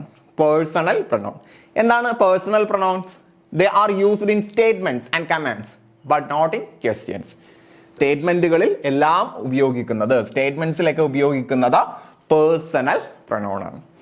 അത് ഹി ആകാം, ഹിം ആകാം, മൈ ആകാം, എന്തുമാകാം. അപ്പോൾ നമുക്ക് ചോദ്യത്തിലല്ലാത്ത സ്റ്റേറ്റ്മെന്റുകളിലും കമാൻഡുകളിലും ഉപയോഗിക്കുന്ന എല്ലാ പ്രൊനൗണിനും പേഴ്സണൽ പ്രൊനൗൺ എന്ന് പറയും. മനസ്സിലാക്കണേ, ചോദ്യത്തിൽ ഉപയോഗിക്കുന്നതിന് നമ്മൾ എന്ത് പറയില്ല? പേഴ്സണൽ പ്രൊനൗൺ എന്ന് പറയില്ല. അഥവാ ചോദ്യം ചോദിക്കുന്നതിന് വേണ്ടി ഉപയോഗിക്കുന്ന പ്രൊനൗൺ എന്തല്ല? പേഴ്സണൽ പ്രൊനൗൺ അല്ല, അതിന് വേറെ പേരുണ്ട്. അത് നമ്മൾ അങ്ങോട്ട് പോകുമ്പോൾ പറയും. അപ്പോൾ സാധാരണ സ്റ്റേറ്റ്മെന്റിൽ ഉപയോഗിക്കുന്നതല്ല, പേഴ്സണൽ പ്രൊനൗൺ ആണ് എന്ന് മനസ്സിലാക്കാം. സോ ഈ ഒരു പേഴ്സണൽ പ്രൊനൗൺ നമുക്ക് സബ്ജക്റ്റ്, ഒബ്ജക്റ്റ്, പൊസസീവ്, റിഫ്ലക്സീവ് അങ്ങനെ പല പേരുകളിൽ പറയാം. അപ്പൊ പൊസസീവ് പ്രൊനൗൺ നമ്മൾ എടുത്ത് വളരെ ശ്രദ്ധയോടെ പഠിക്കേണ്ട ഒരു ഏരിയയാണ്. അതോടൊപ്പം തന്നെ മറ്റ് പ്രൊനൗണിനെ കുറിച്ച് നമ്മൾ പഠിച്ചിരിക്കണം. സോ ആദ്യം നമുക്ക് സബ്ജക്റ്റ് പ്രൊനൗണിനെ കുറിച്ച് പറയാം. സബ്ജക്റ്റ് എന്ന് പറഞ്ഞാൽ ഇംഗ്ലീഷിൽ എന്താണെന്ന് അറിയാമല്ലോ. ഗ്രാമറിൽ സബ്ജക്റ്റ് എന്ന് പറഞ്ഞാൽ ഒരു പ്രവൃത്തി ചെയ്യുന്ന ആളാണ്. ഒരു പ്രവൃത്തി ചെയ്യുന്ന ആൾ അഥവാ കർത്താവിനെയാണ് നമ്മൾ എന്ത് പറയുക? സബ്ജക്റ്റ് എന്ന് പറയുക. ഒരു ക്രിയ ചെയ്യുന്ന വ്യക്തിയാണ് സബ്ജക്റ്റ്. സോ സബ്ജക്റ്റിന്റെ സ്ഥാനത്ത് ഉപയോഗിക്കുന്ന പ്രൊനൗൺ ആണ് സബ്ജക്റ്റ് പ്രൊനൗൺ. അപ്പൊ സബ്ജക്റ്റിന്റെ സ്ഥാനത്ത് ഉപയോഗിക്കുന്നത് സബ്ജക്റ്റ് പ്രൊനൗൺ. അപ്പൊ subject pronouns are used to refer to the person or thing that performs an action in a sentence. ഒരു സെന്റൻസിലെ പ്രവൃത്തി ചെയ്യുന്ന വ്യക്തി, ഒരു സെന്റൻസിലെ പ്രവൃത്തി ചെയ്യുന്ന വ്യക്തി അല്ലെങ്കിൽ വസ്തു, ഒരു സെന്റൻസിലെ പ്രവൃത്തി ചെയ്യുന്ന വ്യക്തി അല്ലെങ്കിൽ വസ്തു, അതിനെയാണ് നമ്മൾ സബ്ജക്റ്റ് പ്രൊനൗൺ എന്ന് പറയുന്നത്. അപ്പൊ സാധാരണഗതിയിൽ സബ്ജക്റ്റ് എവിടെ ഉണ്ടാകും? സബ്ജക്റ്റ് സെന്റൻസിന്റെ തുടക്കത്തിൽ ഉണ്ടാകും. കാരണം സബ്ജക്റ്റ് ആണ് ആ സെന്റൻസിലെ ഹീറോ. തുടക്കത്തിൽ വേണ്ടേ? They usually appear at the beginning of sentence before the verb. വേർബിന് മുന്നിലായിട്ട് സെന്റൻസിന്റെ തുടക്കത്തിലാണ് അധികവും ഉണ്ടാകാറ്. സാധാരണയായിട്ട് അങ്ങനെയാണ് ഉണ്ടാകാറ് കേട്ടോ. അപ്പൊ അത് അങ്ങനെ അല്ലാതെയും വരാം. സാധാരണഗതിയിൽ ഒരു സെന്റൻസിന്റെ തുടക്കത്തിലാണ് സബ്ജക്റ്റ് പ്രൊനൗൺ ഉണ്ടാവുക. സോ സബ്ജക്റ്റ് പ്രൊനൗൺ അതിന്റെ എക്സാമ്പിൾസ് അടക്കം നമുക്ക് പഠിക്കാം. സബ്ജക്റ്റ് പ്രൊനൗണിലെ ഒന്ന് ഐ. എപ്പോഴും നമുക്ക് നാമിൽ നിന്ന് തുടങ്ങാം. ഐന്റെ അർത്ഥം അറിയാലോ, എന്നെ അല്ല ഞാൻ കേട്ടോ. ഐ എന്ന് പറഞ്ഞാൽ ഞാൻ. I go to school every day. ഞാൻ എല്ലാ ദിവസവും സ്കൂളിൽ പോകുന്നു അല്ലെങ്കിൽ സ്കൂളിൽ പോകും. അപ്പൊ ഇവിടെ സെന്റൻസിന്റെ തുടക്കത്തിൽ ഐ വന്നില്ലേ? ഐ വന്നു. ഐ ചെയ്ത പ്രവൃത്തിയാണ് ഗോ അല്ലെ. ഈ സെന്റൻസിലെ ആക്ഷൻ ആണ് ഗോ. ഈ ഗോ എന്ന ആക്ഷൻ പെർഫോം ചെയ്തത് ഐ ആണ്. അപ്പോ പറയുന്ന ആളെ സൂചിപ്പിക്കാൻ ഐ എന്ന് പറഞ്ഞാൽ സ്പീക്കറാണ്. സ്പീക്കറിനെ സൂചിപ്പിക്കാൻ നമ്മൾ ഉപയോഗിക്കുന്നത് ഐ ആണ്. Then we are travelling to Paris next week. ഞങ്ങൾ പാരീസിലേക്ക് അടുത്ത ആഴ്ച സഞ്ചരിക്കും, യാത്ര ചെയ്യും. അപ്പൊ ഫ്യൂച്ചറിനെ സൂചിപ്പിക്കുന്ന സെന്റൻസ് ആണ് അല്ലെ. ഫ്യൂച്ചറിനെ സൂചിപ്പിക്കുന്ന സെന്റൻസ് ആണ്. We are travelling to Paris next week. അപ്പൊ ഇത് സംഭവം പ്രസന്റ് കണ്ടിന്യൂസ് ആണ് എങ്കിലും ഈ പ്രസന്റ് കണ്ടിന്യൂസ് ഫ്യൂച്ചറിനെ സൂചിപ്പിക്കാനും യൂസ് ചെയ്യാറുണ്ട്. അത് നമ്മൾ ടെൻസ് പഠിക്കുന്ന സമയത്ത് പഠിക്കും. ഇപ്പൊ നിങ്ങൾ പ്രൊനൗൺ എന്നതിലേക്ക് മാത്രം ശ്രദ്ധിക്കുക. അപ്പൊ ഇവിടുത്തെ ആക്ഷൻ എന്ന് പറയുന്നത് യാത്രയാണ്. യാത്ര എന്ന പ്രവൃത്തി ചെയ്തത് ആരാണ്? വി ആണ്, ഞങ്ങൾ ആണ്. We are travelling to Paris next week. അപ്പൊ ഇത് രണ്ടും സ്പീക്കറിനെ സൂചിപ്പിക്കുന്നതാണ്. അല്ലെ. ഇത് രണ്ടും സ്പീക്കർ. കാരണം ഇത് സ്പീക്കറാണ്, പറയുന്ന ആള്. സ്പീക്കർ എന്ന് പറഞ്ഞാൽ പറയുന്ന ആള്. വി എന്ന് പറഞ്ഞാൽ അതും പറയുന്ന ആളാണ്. പറയുന്ന ആളും അയാളുടെ ഗ്രൂപ്പും. ഞങ്ങൾ എന്ന് പറയുമ്പോൾ ആരാണോ പറയുന്നത് അയാളും അയാളുടെ ഒപ്പമുള്ളതും. അപ്പൊ ഇവരെ കുറിച്ച് നമ്മൾ പറയുന്നത് ഫസ്റ്റ് പേഴ്സൺ പ്രൊനൗൺ എന്നാണ് കേട്ടോ. ഫസ്റ്റ് പേഴ്സൺ പ്രൊനൗൺ എന്നാണ് ഇവയെ കുറിച്ച് നമ്മൾ പറയാ. First person pronoun. Then he എന്ന് പറഞ്ഞാൽ അവൻ എന്നാണ് അർത്ഥം അല്ലെ. അവൻ. He will be meeting Neena tomorrow. നീനയെ അവൻ നാളെ കാണുമായിരിക്കും അല്ലെ. He will be meeting. So അവിടുത്തെ ഹി ആണോ സബ്ജക്റ്റ്. മീറ്റിംഗ് എന്ന ആക്ഷൻ ചെയ്തത് ഹി ആണ്. ഇനി നാലാമത്തത് she is writing a letter to her cousin. അവൾ എന്ത് ചെയ്യും? അവളുടെ കസിന് ഒരു ലെറ്റർ എഴുതും. അപ്പൊ ഇവിടെ ലെറ്റർ എഴുതുക എന്ന പ്രവർത്തി ചെയ്തത് ഷീ ആണ്. സോ ഇവിടെ മറ്റൊരു കാര്യം കൂടി ചിന്തിക്കുക. ഐ എന്ന് പറയുന്നത് സിംഗുലർ ആണ് അല്ലെ. വി എന്ന് പറഞ്ഞാൽ പ്ലൂറൽ ബഹുവചനം, സിംഗുലർ ഏകവചനം, പ്ലൂറൽ ബഹുവചനം. ഹി സിംഗുലർ ആണ്, പുരുഷനാണ്.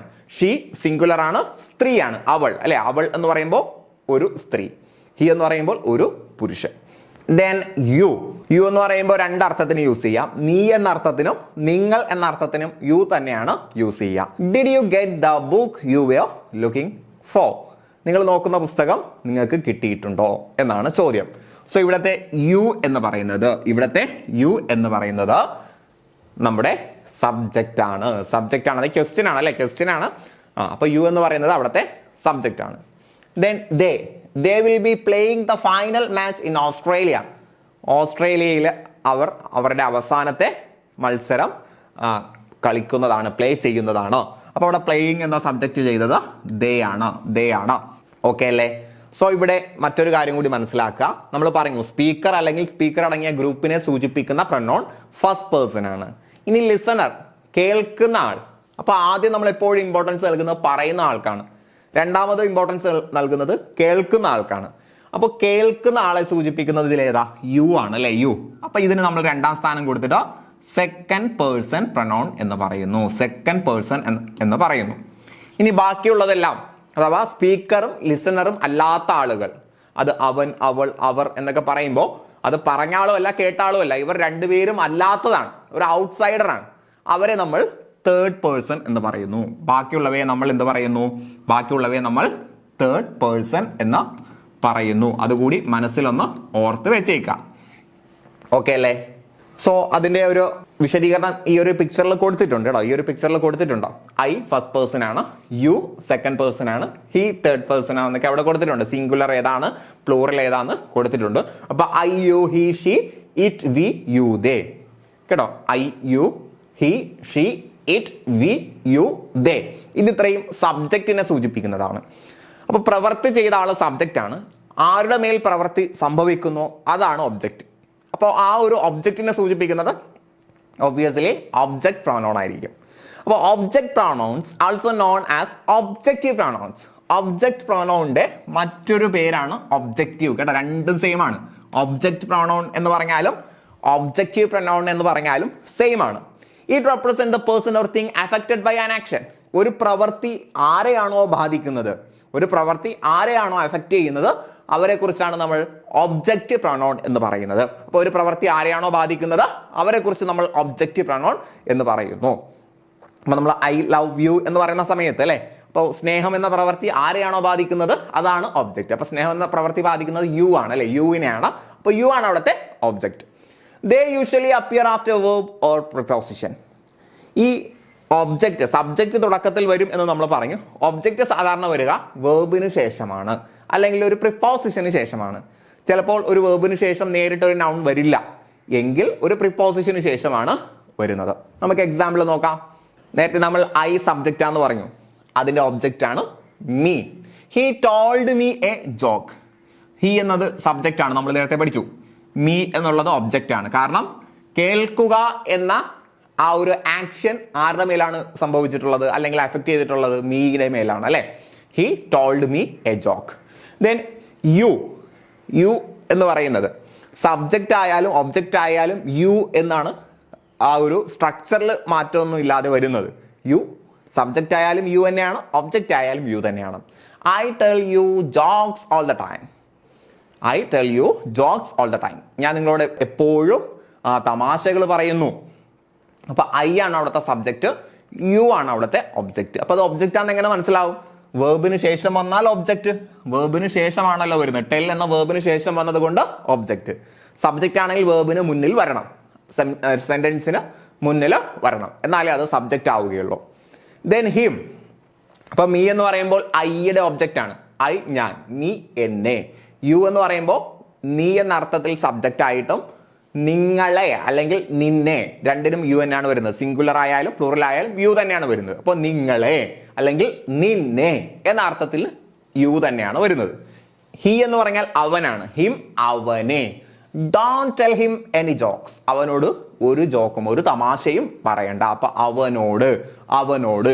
സോ ടെൽ എന്ന പ്രവൃത്തി ആരുടെ മേലാണ് സംഭവിച്ചിട്ടുള്ളത്? ഹിമ്മിന്റെ മേലാണ്, അല്ലെങ്കിൽ ഹിമ്മിനെയാണ് അഫക്ട് ചെയ്തിട്ടുള്ളത്. സോ നമുക്ക് ഹിം ഒബ്ജക്റ്റ് ആണ്.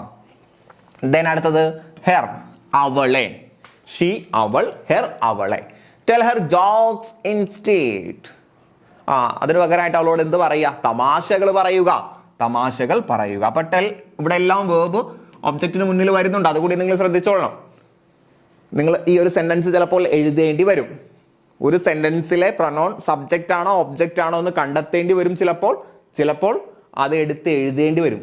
അഥവാ പൊസസീവ് പ്രൊനൗൺ ഉപയോഗിച്ച് ഒരു സെന്റൻസ് എഴുതേണ്ടി വരും. അപ്പൊ ആ നിലയ്ക്ക് നിങ്ങൾ ശ്രദ്ധിക്കണം. അതാണ് ഞാൻ എടുത്തു പറയുന്നത്. ഒരു സെന്റൻസിൽ സബ്ജക്റ്റ് പ്രൊനൗൺ വരുന്നത് വേർബിന് മുന്നിലായിരിക്കും. ഒബ്ജക്റ്റ് പ്രൊനൗൺ വരുന്നത് വേർബിന് ശേഷമായിരിക്കും. അല്ലെങ്കിൽ ഒരു പ്രിപ്പോസിഷൻ ടു, ഓഫ് പോലുള്ള പ്രിപ്പോസിഷന് ശേഷമായിരിക്കും. ദെൻ അസ് എന്ന് പറയുമ്പോൾ ഞങ്ങളെ. ഞങ്ങൾ. വി എന്ന പ്രൊനൗണിന്റെ അർത്ഥം ഞങ്ങൾ. അത് സബ്ജക്റ്റ് ആണ്. ഒബ്ജക്റ്റ് ആയിട്ട് വരുമ്പോൾ അസ്, ഞങ്ങളെ. They wouldn't let us come inside. അകത്തേക്ക് പ്രവേശിക്കാൻ അവർ നമ്മളെ സമ്മതിച്ചിട്ടില്ല. അപ്പോൾ ഇവിടെ അസ് എന്നുള്ളത് ഒബ്ജക്റ്റ് ആണ്. ഞങ്ങളെ എന്നാണ് അതിന് അർത്ഥം വരുന്നത്. ലെറ്റ് എന്ന വേർബിന് ശേഷമാണ് വന്നത്. അപ്പോൾ വേർബിന് ശേഷം വരുമ്പോഴാണ് അത് എന്താകുന്നത്? ഒബ്ജക്റ്റ് അല്ലെങ്കിൽ ഒബ്ജക്റ്റീവ് പ്രൊനൗൺ ആകുന്നത്. ദെൻ അടുത്തതിലേക്ക് വരാം. ദം എന്ന് പറഞ്ഞാൽ അവരെ. ദേ അവർ സബ്ജക്റ്റ്, ദം അവരെ object. Martin saint dum. Martin അവരെ അയച്ചു. സോ ഇവിടെ സെന്റ് എന്ന വേർബിന് ശേഷം വന്നു ദം വന്നു. അത് ഒബ്ജക്റ്റിനെ സൂചിപ്പിക്കുന്ന പ്രൊനൗൺ ആണ്. ഓക്കെ അല്ലേ? ക്ലിയർ അല്ലേ? എന്നാൽ ഈ ഒരു ഇമേജ് കാണാൻ പറ്റുന്നുണ്ടെങ്കിൽ നിങ്ങൾ നോക്കൂ. ഐ സബ്ജക്റ്റ് ആണ്, മീ അതിന്റെ ഒബ്ജക്റ്റ് ആണ്. ഐ ഞാൻ, മീ എന്നെ, യു സബ്ജക്റ്റ് ആയാലും ഒബ്ജക്റ്റ് ആയാലും യു ആണ്. നിങ്ങളെ നിങ്ങൾ. ഹി അവൻ, ഹിം അവനെ. ഷീ അവൾ, ഹെർ അവളെ. ഇറ്റ് അത്. കേട്ടോ? ഇറ്റ് അതിനെ. അത് എന്നായാലും അതിനെ എന്നായാലും ഇറ്റ് തന്നെയാണ് യൂസ് ചെയ്യുക. അപ്പൊ ഇറ്റിന് മാറ്റമില്ല. യുക്കും മാറ്റമില്ല, ഇറ്റിനും മാറ്റമില്ല. ഇനി വി ഞങ്ങൾ, അഫ് ഞങ്ങളെ, യു ഇത് പ്ലൂറൽ ആയിട്ടുള്ള യു ആണ്. നിങ്ങളെ. കേട്ടോ? ഇവിടെ 2 തവണ പറഞ്ഞു എന്നേ ഉള്ളൂ. നമ്മൾ ഒരു തവണ എഴുതിയാലും പ്രശ്നമൊന്നുമില്ല. ദെൻ ദേ അവർ, ദം അവരെ. അപ്പൊ മാറ്റമില്ലാത്തത് യുവിനും ഇറ്റിനും മാത്രമാണ്. ഇനി നമ്മുടെ ഏറ്റവും പ്രധാനപ്പെട്ട ഏരിയ ആയിട്ടുള്ള പൊസസീവ് പ്രൊനൗണിലേക്ക് വരാം. ശ്രദ്ധിച്ച് കേൾക്കണേ. എന്താണ് പൊസസീവ് പ്രൊനൗൺ എന്ന് പറയുന്നത്? Possessive pronouns indicate ownership and can replace a noun phrase. Possessive pronoun എന്ന് പറഞ്ഞാൽ അത് ഓണർഷിപ്പിനെ സൂചിപ്പിക്കുന്നതാണ്. ഓണർഷിപ്പിന് എന്ന് പറഞ്ഞാൽ എൻ്റെ സ്വന്തമായിട്ടുള്ള ഒരു കാര്യത്തെ സൂചിപ്പിക്കാൻ എനിക്ക് എന്ത് ചെയ്യാം? പൊസസീവ് പ്രൊനൗൺ യൂസ് ചെയ്യാം. ഉദാഹരണം, ഇപ്പൊ ഞാൻ പറയാണ് എൻ്റെ പേനയാണിത്. അപ്പൊ ഞാൻ പറയും ഇത് മൈ പെൻ. അപ്പൊ എൻ്റെ ആ എൻ്റെ എന്ന് പറയാനാണ് മൈ യൂസ് ചെയ്യുന്നത്. ഇനി ഞാൻ പറയുന്നു അവന്റെ ബൈക്കാണിത് എന്ന് പറയുമ്പോൾ അവന്റെ അതാണ് പൊസസീവ് പ്രൊനൗൺ. അപ്പോൾ ഓണർഷിപ്പിനെ സൂചിപ്പിക്കാൻ എൻ്റെ, അവന്റെ, അവളുടെ, അതിൻ്റെ, ഇതിൻ്റെ, അല്ലെങ്കിൽ അവരുടെ, ഞങ്ങളുടെ, നിങ്ങളുടെ എന്നൊക്കെ പറയാൻ യൂസ് ചെയ്യുന്നതാണ് പൊസസീവ് പ്രൊനൗൺ. ഇത് മാറ്റിയിട്ട് നമുക്ക് എന്ത് ചെയ്യാം? ഒരു നൗൺ ഫ്രേസിനെ വേണമെങ്കിൽ ഉപയോഗിക്കാം. ദിസ് ടാബ്ലറ്റ് ഇസ് മൈൻ എന്ന് പറയുന്നതിന് പകരമായിട്ട് എന്ത് ഉപയോഗിക്കാം? മൈ ടാബ്ലറ്റ് എന്ന് യൂസ് ചെയ്യാം. അല്ലെ? ആ ഒരു പൊസസീവ് പ്രൊനൗൺ അങ്ങോട്ടങ്ങ് ഒഴിവാക്കിയിട്ട് അതിന് പകരമായിട്ട് നമുക്ക് എന്ത് യൂസ് ചെയ്യാം? ഒരു നൗൺ ഫ്രേസ് എന്ന് പറഞ്ഞാൽ നൗണിന്റെ കൂട്ടത്തെയാണ് നൗൺ ഫ്രേസ് എന്ന് പറയുന്നത്. ഗ്രൂപ്പ് ഓഫ് നൗണിനെയാണ് നമ്മൾ എന്ത് പറയാ? Noun phrase. ഇപ്പൊ മൈൻ എന്നതിന് പകരം മൈ ടാബ്ലറ്റ് എന്ന് പറയാൻ കഴിയും. ഓക്കെ അല്ലേ? അപ്പൊ ഈ ഒരു ഏരിയ കൃത്യമായിട്ട് പഠിക്കുക. ഏതൊക്കെയാണ് പൊസസീവ് പ്രൊനൗൺ?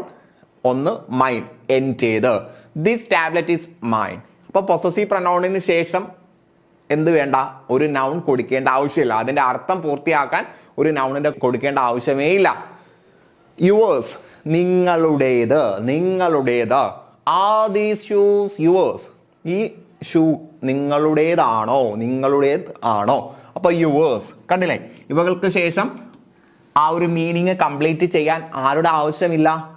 ഒരു നൗണിന്റെ ആവശ്യമില്ല. നേരെ മറിച്ച് മൈ വന്നു കഴിഞ്ഞാൽ മൈ ടാബ്ലറ്റ് എന്ന് പറയണം, യുവർ ഷൂസ് എന്ന് പറയണം. അവിടെയൊക്കെ എന്തിന്റെ ആവശ്യമുണ്ട്? നൗണിന്റെ ആവശ്യമുണ്ട്. അത് വേറെയാണ്. അപ്പൊ പൊസസീവ് പ്രൊനൗൺ, പേര് ശ്രദ്ധിക്കുക. പൊസസീവ് പ്രൊനൗൺ എന്ന് പറഞ്ഞാൽ ഓണർഷിപ്പിനെ സൂചിപ്പിക്കുന്നതാണ്. ഇവിടെ മീനിങ് കംപ്ലീറ്റ് ചെയ്യാൻ അതിനുശേഷം ഒരു നൗൺ ആഡ് ചെയ്യേണ്ട ആവശ്യം ഇല്ല. അപ്പൊ മൈൻ എന്ന് പറഞ്ഞാൽ എന്റേത്, യുവേഴ്സ് നിങ്ങളുടേത്, ഹിസ് അവന്റേത്, that backpack is his. ആ ഒരു ബാക്ക് പാക്ക് അഥവാ ആ ഒരു ബാഗ്, പുറകിലേക്ക് വലിച്ചു കിട്ടുന്ന ബാഗിനെയാണ് ബാക്ക് പാക്ക് എന്ന് പറയുന്നത്. അത് അവന്റേതാണ്, ഹിസ് അവന്റേതാണ്.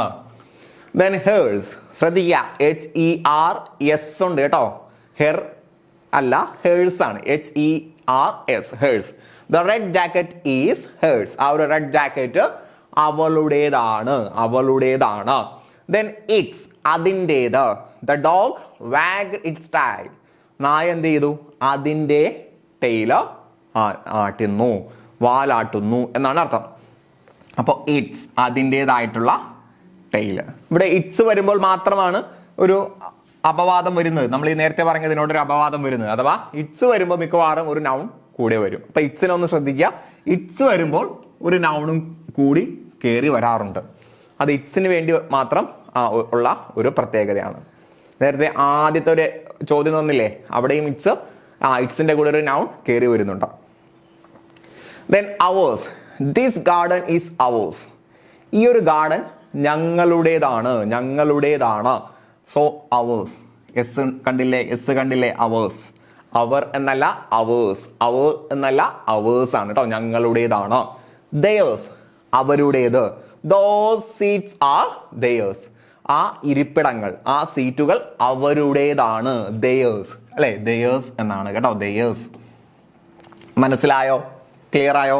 അപ്പൊ ഇവിടെ നിങ്ങൾ ശ്രദ്ധിക്കേണ്ട ഒരു കാര്യം എന്ന് പറഞ്ഞാൽ, പൊസസീവ് പ്രൊനൗണിൽ നിങ്ങൾ ശ്രദ്ധിക്കേണ്ട ഒരു കാര്യം, ഇങ്ങോട്ട് നോക്കൂ, ഇത് നിങ്ങൾക്ക് ക്ലിയർ ആണ് എന്നാണ് ഞാൻ കരുതുന്നത്.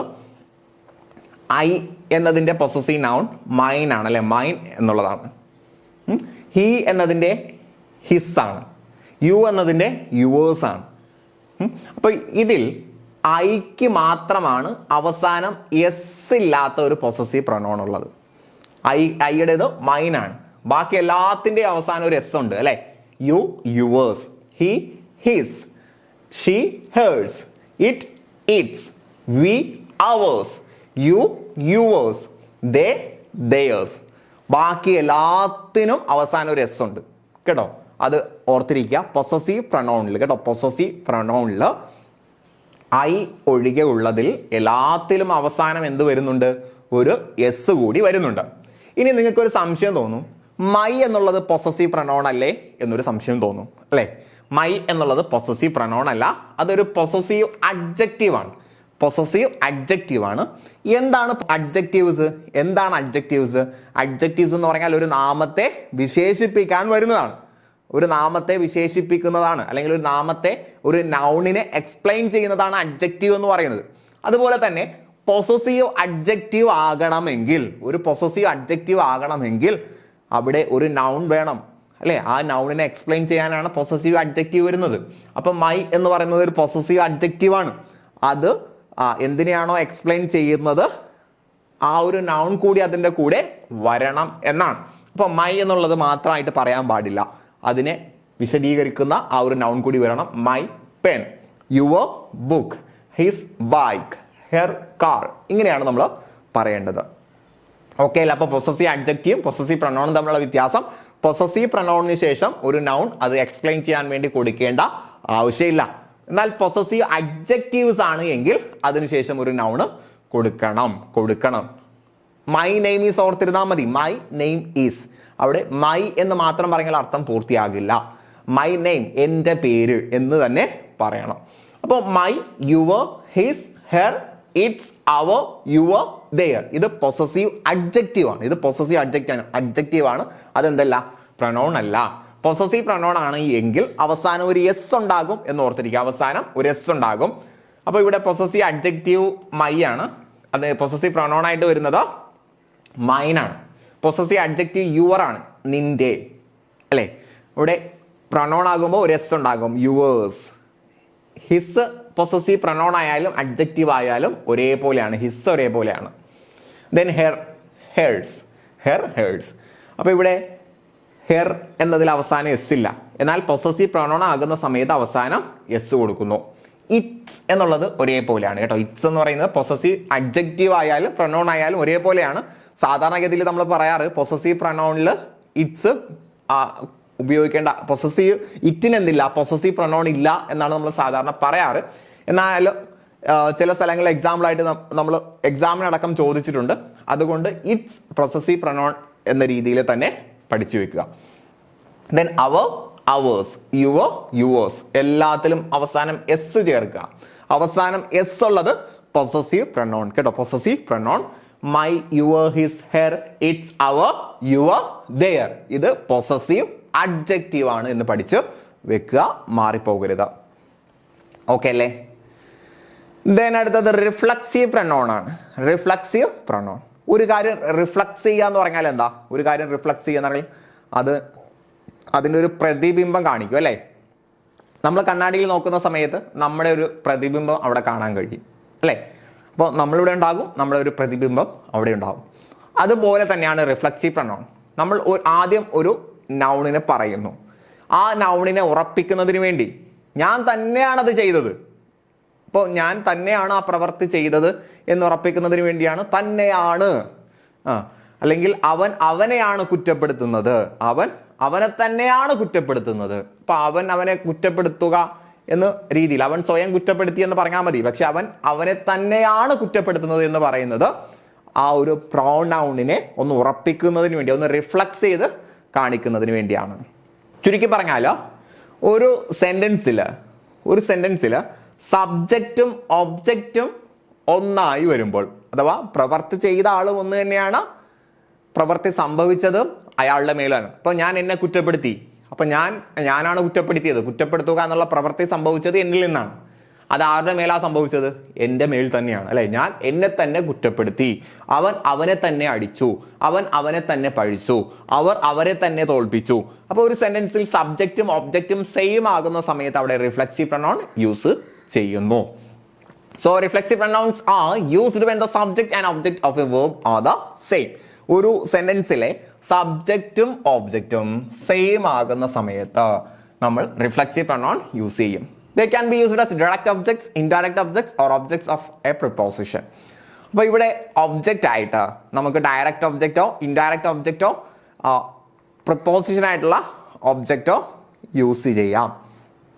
അതിൽ കുഴപ്പം ഒന്നും ഇല്ല.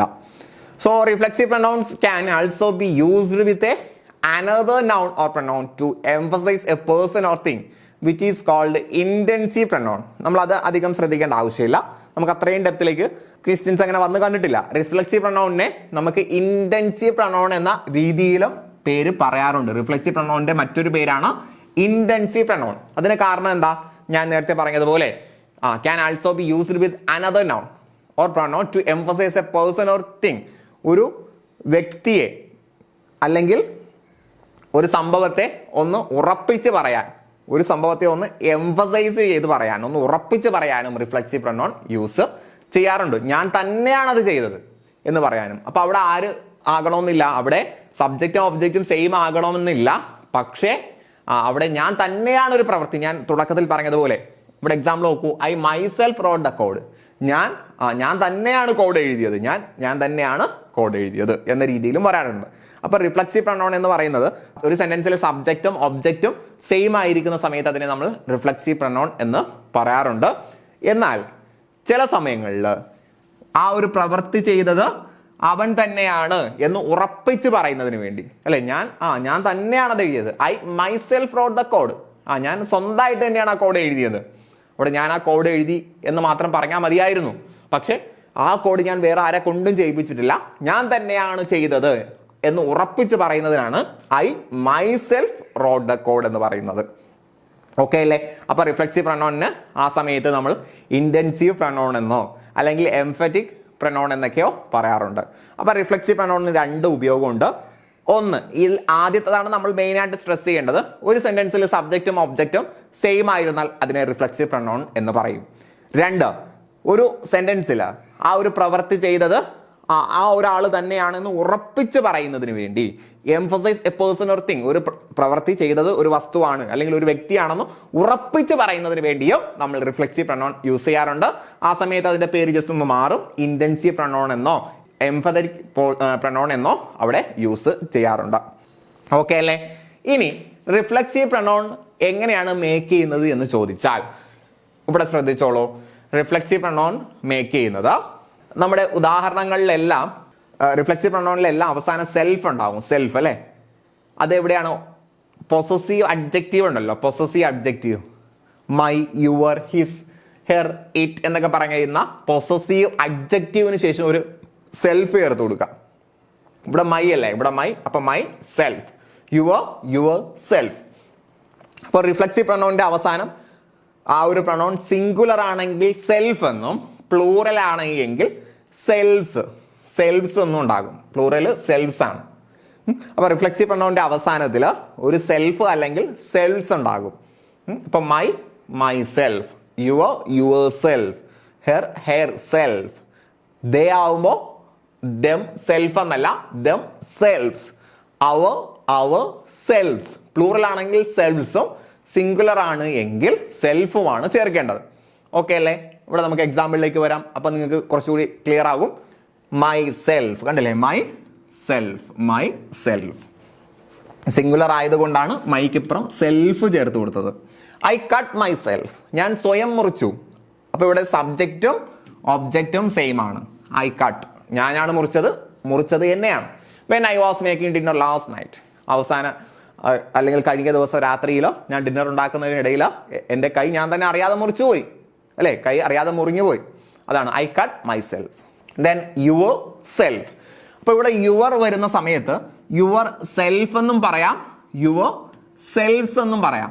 കാരണം യുവറിന് നമ്മൾ സിംഗുലർ ആയിട്ടും പ്ലൂറൽ ആയിട്ടും യൂസ് ചെയ്യാറുണ്ട്. അപ്പൊ നമ്മുടെ സെന്റൻസ് സിംഗുലർ ആണെങ്കിൽ യുവർ സെൽഫ് എന്ന് യൂസ് ചെയ്യാം, പ്ലൂറൽ ആണെങ്കിൽ യുവർ സെൽഫ് എന്ന് യൂസ് ചെയ്യാം. ഇഫ് യു ആർ ഹാംഗ്രി, നിങ്ങൾക്ക് വിശപ്പുണ്ടെങ്കിൽ make yourself a sandwich. നിങ്ങൾ സ്വന്തമായിട്ട് എന്ത് ചെയ്യുക? സാൻഡ്വിച്ച് ഉണ്ടാക്കിക്കോളൂ. നിങ്ങൾ സ്വന്തമായിട്ടുണ്ടാക്കിക്കോളൂ എന്നാണ് പറയാ. നിനക്ക് വിശക്കുന്നുണ്ടെങ്കിൽ നീ സ്വന്തമായിട്ട് സാൻഡ്വിച്ച് ഉണ്ടാക്കിക്കൊള്ളുക. അപ്പൊ അവിടെ യുവർ സെൽഫ് എന്ന് വന്നു. ദെൻ ഹെർ സെൽഫ്, ഇതെല്ലാം സിംഗുലർ ആയതാണ് സെൽഫ് എന്നത്. Jessica was preparing herself for the ചാമ്പ്യൻഷിപ്പിലേക്ക് വേണ്ടി, ചാമ്പ്യൻ ആകുന്നതിന് വേണ്ടി ജെസിക്ക സ്വയം തയ്യാറാവുകയാണ് അല്ലെ? മറ്റാരും തയ്യാറാക്കുന്നില്ല, അവൾ സ്വയം പ്രിപ്പയർ ചെയ്യാണ്. Jessica was preparing herself.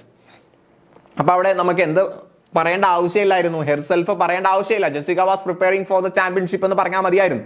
പക്ഷെ അവൾ ആരുടെ സഹായം ഇല്ല, അവൾ സ്വന്തമായിട്ട് തന്നെ ചെയ്യാണ് എന്നത് ഒന്ന് സ്ട്രെസ് ചെയ്യുന്നതിന് വേണ്ടിയാണ് ഹെർ സെൽഫ് എന്ന് ഉപയോഗിച്ചത്. അപ്പൊ ഒന്നെങ്കിൽ സബ്ജക്റ്റോ ഒബ്ജക്റ്റോ സെയിം ആകാം, അല്ലെങ്കിൽ ആ പ്രവൃത്തി അവൻ തന്നെയാണ് ചെയ്യുന്നത് എന്ന് സ്ട്രെസ് ചെയ്യുന്നതിന് വേണ്ടിയും നമുക്ക് റിഫ്ലെക്സീവ് പ്രൊനൗൺ യൂസ് ചെയ്യാമെന്ന് നമ്മൾ പറഞ്ഞിരുന്നു. രണ്ടാമത്തെ എക്സാമ്പിളിലും മൂന്നാമത്തെ എക്സാമ്പിളിലും ആ ഒരു രീതിയിലാണ് വന്നിട്ടുള്ളത്. Then himself, Oliver introduced himself. Oliver എന്ത് ചെയ്തു? അവരെ തന്നെ പരിചയപ്പെടുത്തി. അപ്പൊ പരിചയപ്പെടുത്തിയത് ഒലിവർ ആണ്, പരിചയപ്പെടുത്തിയത് അവനെ തന്നെയാണ്. അപ്പൊ ഇൻട്രൊഡ്യൂസ്, സബ്ജക്റ്റും ഒബ്ജക്റ്റും സെയിം ആയിട്ട് വന്നു. അപ്പൊ ഹിംസെൽഫ്. ദെൻ ദംസെൽഫ്, ദം എന്ന് പറയുന്നത് പ്ലൂറൽ ആയതുകൊണ്ടാണ് സെൽഫ്സ് എന്ന് വന്നത്. When the teacher said everyone passed the test, the students gave themselves a round of applause. Teacher ക്ലാസ്സിൽ വന്നിട്ട് പറയാണ്, നിങ്ങൾ എല്ലാവരും എക്സാമിന് പാസ്സായിട്ടുണ്ട്. ഉടനെ തന്നെ കുട്ടികൾ അവർക്ക് വേണ്ടി തന്നെ ഒരു അപ്ലോസ്, ഒരു കയ്യടി കൊടുത്തു കേട്ടോ. ദംസെൽഫ്, അവർക്ക് വേണ്ടി തന്നെ ദംസെൽഫ്. അപ്പോ ഞാൻ എനിക്ക് വേണ്ടി തന്നെ, നിങ്ങൾ നിങ്ങൾക്ക് തന്നെ, അവൻ അവന് തന്നെ, അവൾ അവൾക്ക് തന്നെ, അവർക്ക് തന്നെ, അത് അതിന് തന്നെ എന്നൊക്കെ പറഞ്ഞ് യൂസ് ചെയ്യാനാണ് റിഫ്ലെക്സീവ് പ്രൊനൗൺ യൂസ് ചെയ്യുന്നത്. പഠിച്ചു വെക്കുക. ഇത് നമ്മുടെ SCRT തുല്യതാ പാഠപുസ്തകത്തില് +1 10ാം ക്ലാസ്സിലൊക്കെ എടുത്തു പഠിപ്പിക്കുന്ന ഒരു ഏരിയ ആണ് കേട്ടോ. ഞാൻ SCRT ഭാഗങ്ങൾ കംപ്ലീറ്റ് അഥവാ 1 മുതൽ +2 വരെയുള്ള എല്ലാ ക്ലാസ്സുകളിലും പഠിപ്പിച്ചിട്ടുള്ളതാണ്. തുല്യതാ പരീക്ഷയിലും 10+1+2 ക്ലാസ്സുകളിൽ ഇംഗ്ലീഷ് കൈകാര്യം ചെയ്തിട്ടുള്ളതാണ്. അപ്പോൾ ഒരു ഗ്രാമർ പോർഷൻ കണ്ടാൽ SCERT പാഠപുസ്തകത്തിലുള്ളതാണോ ഏത് ക്ലാസ്സിലുള്ളതാണെന്ന് കറക്റ്റ് അറിയാൻ കഴിയും. അതുകൊണ്ട് പറയുകയാണ്, ഈ പറഞ്ഞതെല്ലാം SCERT ഫാക്റ്റുകൾ കൂടിയാണ്. അതുകൊണ്ട് PSCയിൽ അത് വളരെ ഇമ്പോർട്ടൻ്റ് ആണ്. ഓക്കെ അല്ലേ? അപ്പോൾ നമ്മൾ ഇതുവരെ പറഞ്ഞത് പേഴ്സണൽ പ്രൊനൗൺ ആണ്, ഒരു സ്റ്റേറ്റ്മെന്റിൽ കാണുന്ന പേഴ്സണൽ പ്രൊനൗൺ ആണ്.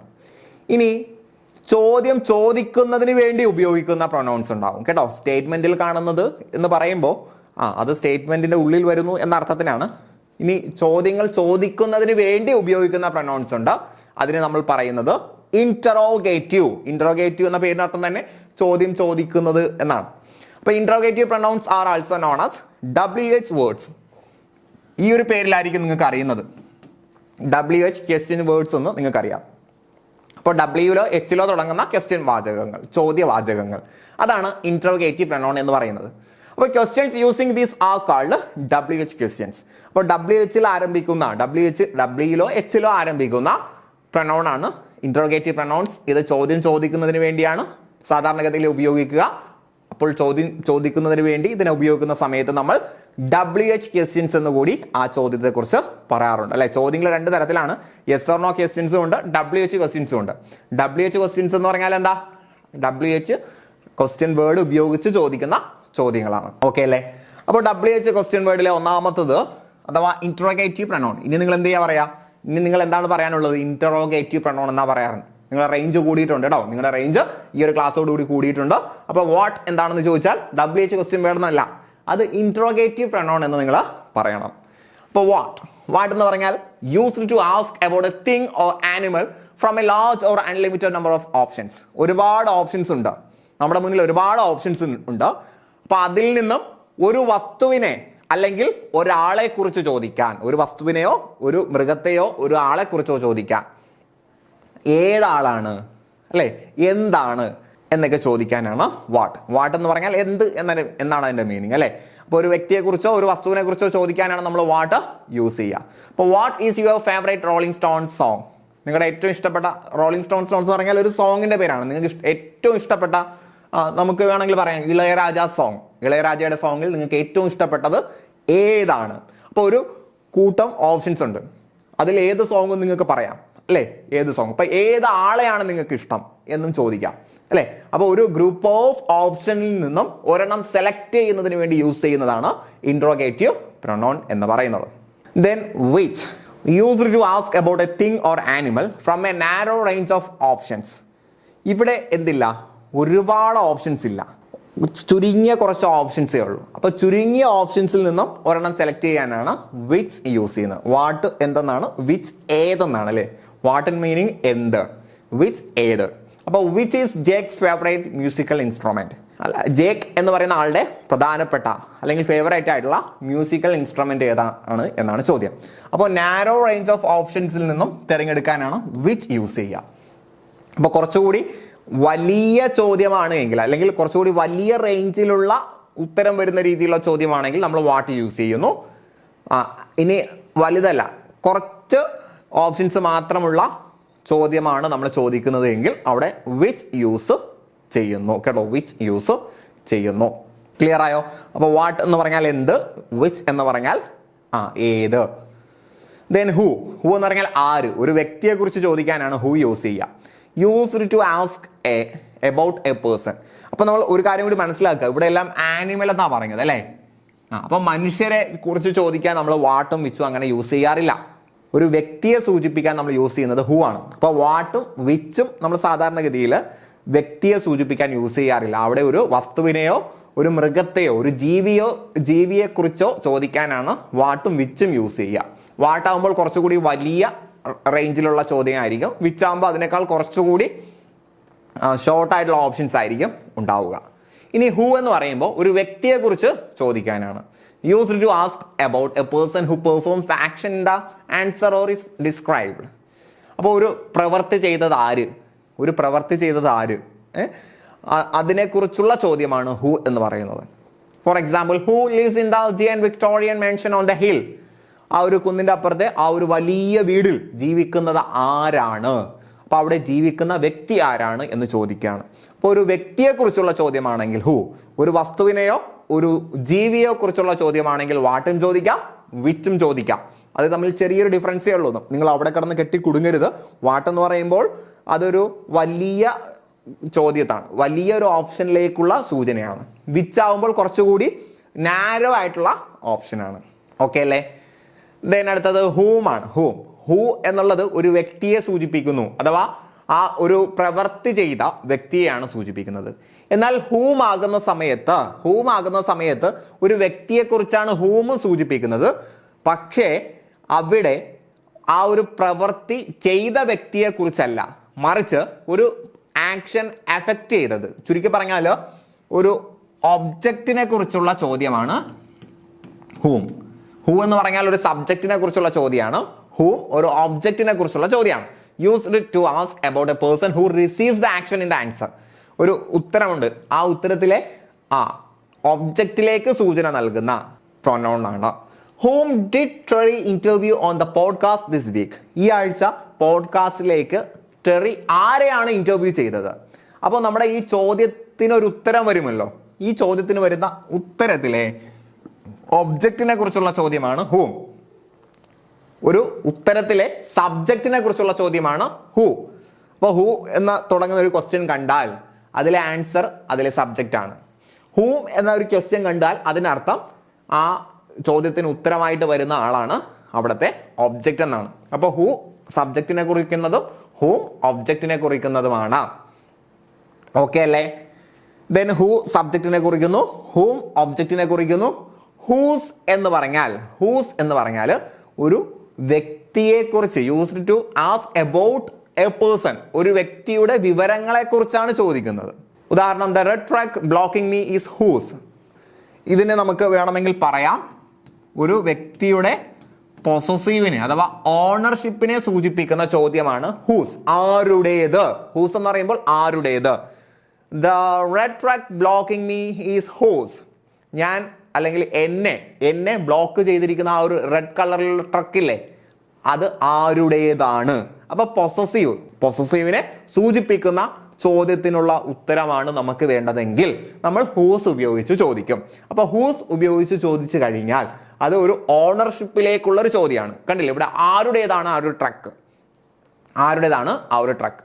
അപ്പൊ നമ്മൾ പറയും ഹിസ് ട്രക്ക്, അവന്റെ ട്രക്കാണത് അല്ലെ, ഹിസ് ട്രക്ക് എന്ന് പറയും. അപ്പൊ ഇവിടുത്തെ ഉത്തരം ഒരു പൊസസീവ് ആയിരിക്കും.